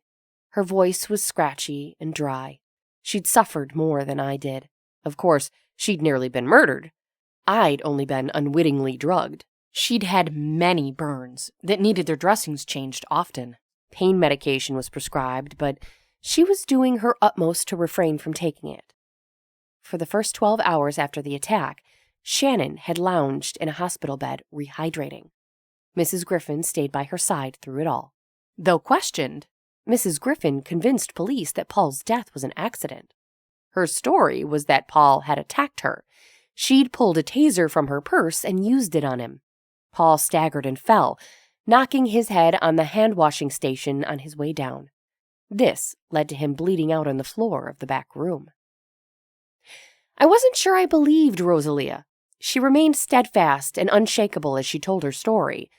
Much too coldly for such a tender-hearted woman. She was hiding something. Rosalia had taken Paul out for messing with her granddaughter. There wasn't a doubt in my mind. She'd gone after Paul to kill him, and she'd succeeded. I'd mentioned my thoughts to TC, who'd remained shocked and silent during our call. Due to the scandal at their family-run gym, the Travis family shut down the branch. They also paid all the medical bills for the Griffins and Blanca. I was sure more money would leave their pockets before the crushing-it catastrophe would grow cold. Still sucking on my caramel, I was startled when a knock rattled the door to my van. I peeked out the window. Rosalia stood outside beneath a large red umbrella. I hurried to let her inside. "Get out of the rain," I commanded, and stepped out of her way.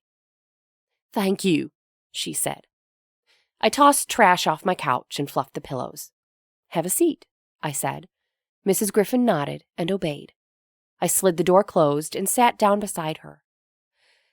"What brings you out here, in the rain?" My head swirled with pain. I had to squint to focus on Mrs. Griffin. "You," she whispered. "Shannon wanted me to check in on you." I rubbed my neck. "That's nice," I said, even though it still didn't make sense for Mrs. Griffin to drive out to the gym parking lot to see me. A phone call would have worked just as well. "How are you?" she asked, hesitation thick in her voice. I blinked. "My head's knocking around like a dysfunctional metronome. Other than that, I'm okay. Officers Paris and Morgan say I should be cleared to leave tonight or tomorrow." "Good. That's good." The lady spoke, but it was her eyes that told the story. She wanted me to leave. I had hoped that maybe I could stay and heal here with her and Shannon. Perhaps I could stick around and help Shannon with what Mrs. Griffin and I knew was inevitable. The moths hadn't stopped their encircling since the first time I'd spotted them. The end was closing in. From the looks of things, Rosalia Griffin was about to tell me to pack my bags and scoot. I waited for her to find her words. Spades rubbed his lithe body along her ankles. She reached down and patted his head before giving him the brush off. "How's Shannon?" I changed the subject. "Healing slowly. She'll get there before—" Rosalia let her words dangle between us. "Have you told her?" "No. And I'm still not going to. We'll enjoy the time we have left without tears. I'll help my granddaughter overcome her latest adventure, and then I'll drift away. At least, that's what I've been praying for. I figure we still have a couple of good nights of deep talks and laughter left for us. I don't want to waste them waiting for death to strike." I had a feeling if anyone in the world could understand what Rosalia Griffin meant, it was me. Death had robbed me of every joy I'd ever thought was mine. Yes, I understood the heaviness of waiting on death. Then what? I asked. Because I also understood the aftermath of watching death take your heart and stomp on it. Rosalia cleared her throat. Then Shannon finds a beautifully written letter from me to her. Something to hang on to and cherish. Something to explain everything that's been going on. Rosalia allowed a smile to escape from the sadness. Plus, that sweetie Max has checked in on her twice since yesterday. From her blush when they text, I think he'll be a fixture at our house for the foreseeable future. A letter from Granny wasn't going to patch up Shannon's crushed feelings. It was a nice gesture, having a misjudged but snuggle-friendly Max Watts as a sweetheart would be better. I grinned, knowing my kind friend would have a tender-hearted companion near at hand. Picturing her blonde head resting on Max's strong shoulders made it easier for me to leave her.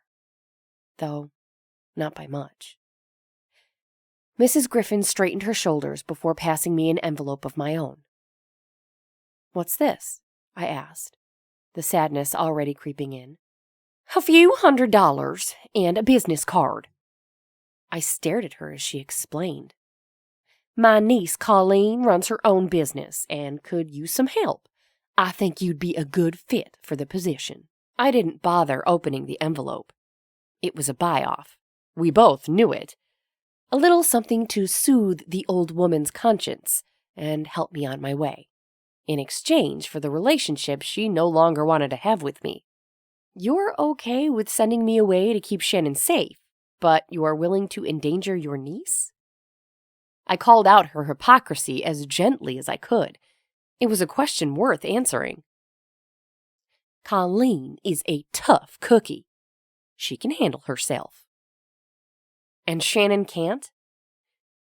"Shannon's been through enough hurt." The lady set her eyes to the rainstorm outside.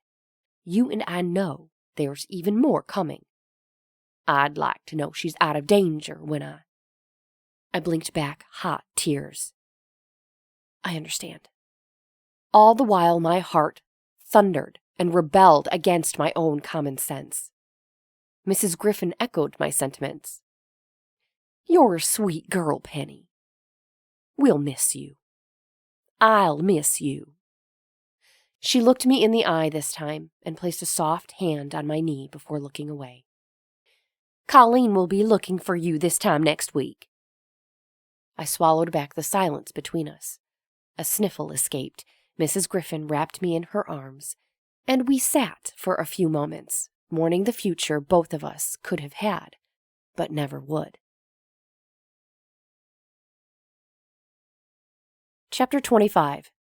On the road once more, not much more than an hour after being set free, I dialed TC. Though guilt made my stomach ache, I couldn't resist. Spades rode on my lap, determined to let me know how disobedient I'd been by gallivanting around with two-legged folks. I set the phone in my dashboard holder and switched on the speaker. TC knew everything I'd been through. He still didn't understand it, and was far too easygoing with the Raven's coldness. But he tried.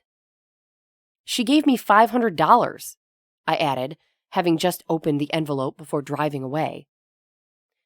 "I think that's her way of saying she cares," he said. "I know she cares. That's what hurts so much. She's only doing what she believes is best. That means we're both in pain." My GPS flashed on and told me to turn right at the next interchange. It was directing me to the nearest highway, to my next job. "Money and a job," TC whistled. "For a cranky old Southern woman, she surely has a soft heart." "I'll miss her cooking." I laughed to stop myself from weeping. TC cleared his throat. That meant big news or awkward questions were sure to follow. "You don't have to keep moving on, Penny. Scrub and I aren't afraid of the Raven or of you." Spades growled as the van hit a pothole and water splattered on the windshield with a splat. "You know I can't do that. Until I figure out how to live with this, I have to keep moving. Then I think it's about time we stop figuring the Raven out."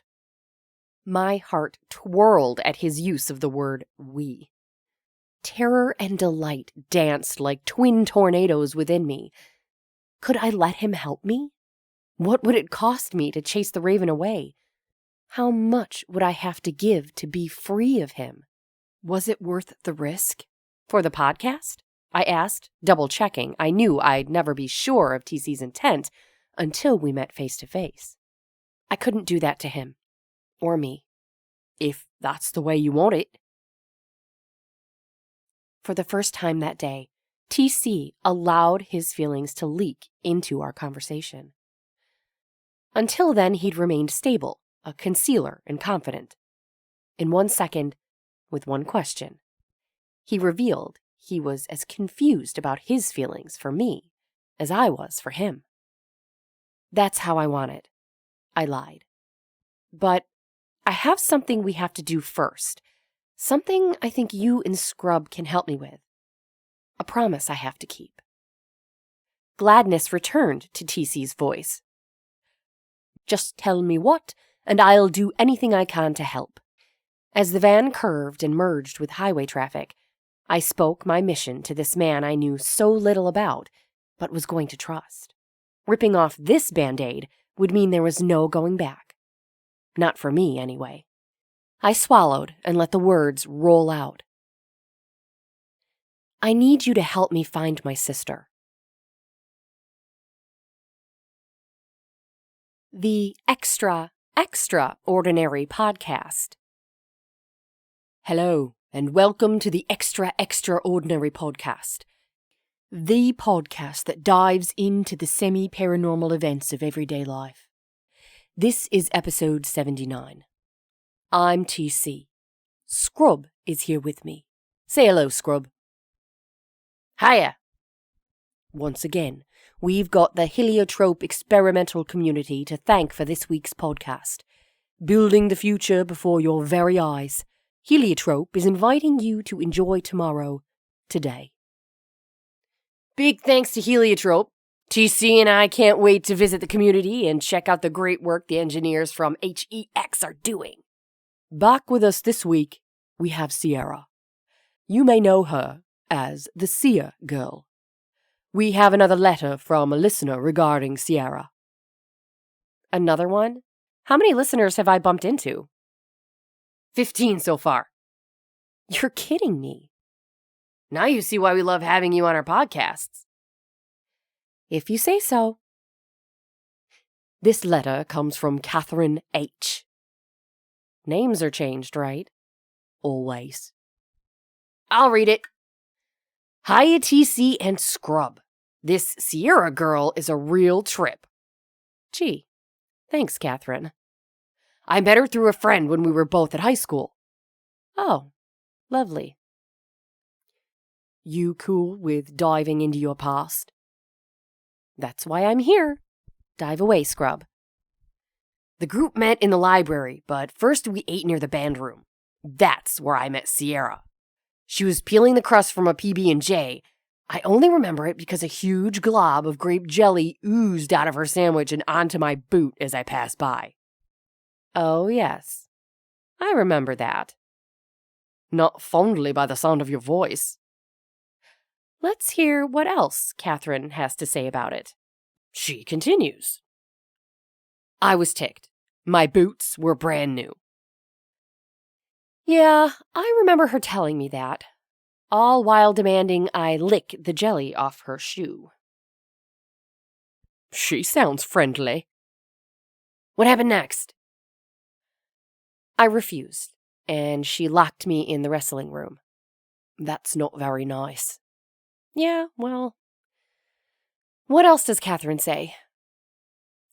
Sierra started whining and crying about crossing the road. She said there was a bus or something. Yeah, a bus morphed out of the jelly. That's what Catherine says. She continues. After the final bell rang, my friend and I ran into Sierra again. This time, she was crying and talking about Lifetime by Better Than Ezra. We had no idea what she was blabbing about until we went to leave campus. My friend had parked across the street from the school office. She went ahead of me to get the air conditioning going. I had to stop and drop something off at the secretary's desk. When I came out, Sierra was sitting on the half wall by the bus line. She charged after me, hollering about car crashes yet again. and I hurried to get away from her. I wasn't looking where I was going and hurried across the street, right in the way of a minibus. It knocked me on my rear in front of the entire school. I don't know how she did it, but I'm certain Sierra planned my accident. I wasn't physically hurt, but I was mortified. It took a whole month for people to stop calling me Speed Bump. Seriously, if you run into the girl, think twice about making friends. She doesn't deserve your time. A little bitter, aren't you, Catherine? You'd think after a year or so she'd let it go. I like how she remembers me crying when she accidentally ran into me after that last bell. Lunch is over at 12:45. Last bell was at 3. I was locked in the wrestling room for 2 hours. No AC in the middle of May. It was humid and horrible.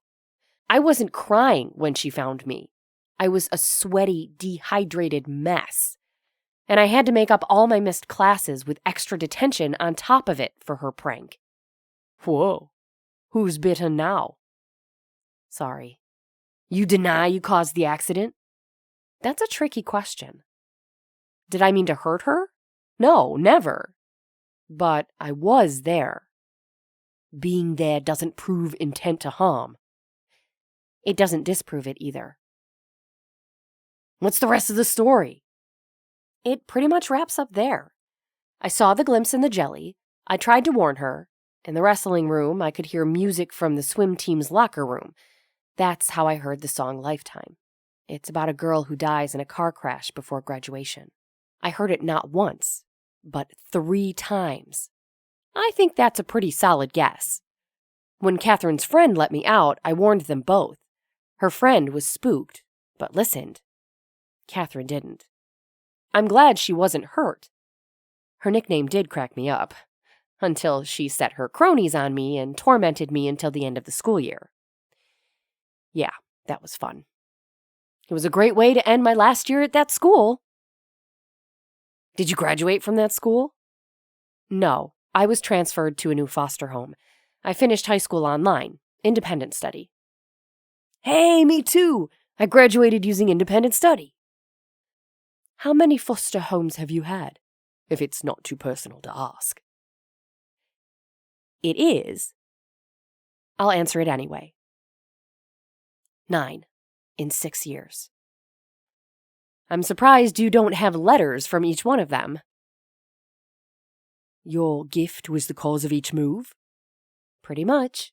There's only so much weirdness one house can handle. That bites.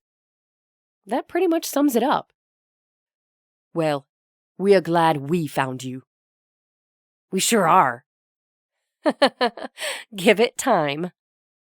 And on that uplifting note of hopefulness, we are done with our episode for today. Sierra, thank you so very much for allowing us to explore the paranormal aspects of your history. You're welcome. Don't forget to go online and check out the Heliotrope experimental community. Please keep sending us your questions and stories. And remember, listeners, there's no such thing as normal. Embrace the extraordinary. See you next time. This has been Crushed. Death Hits the Gym. Paranormal Penny Mysteries, Book 2.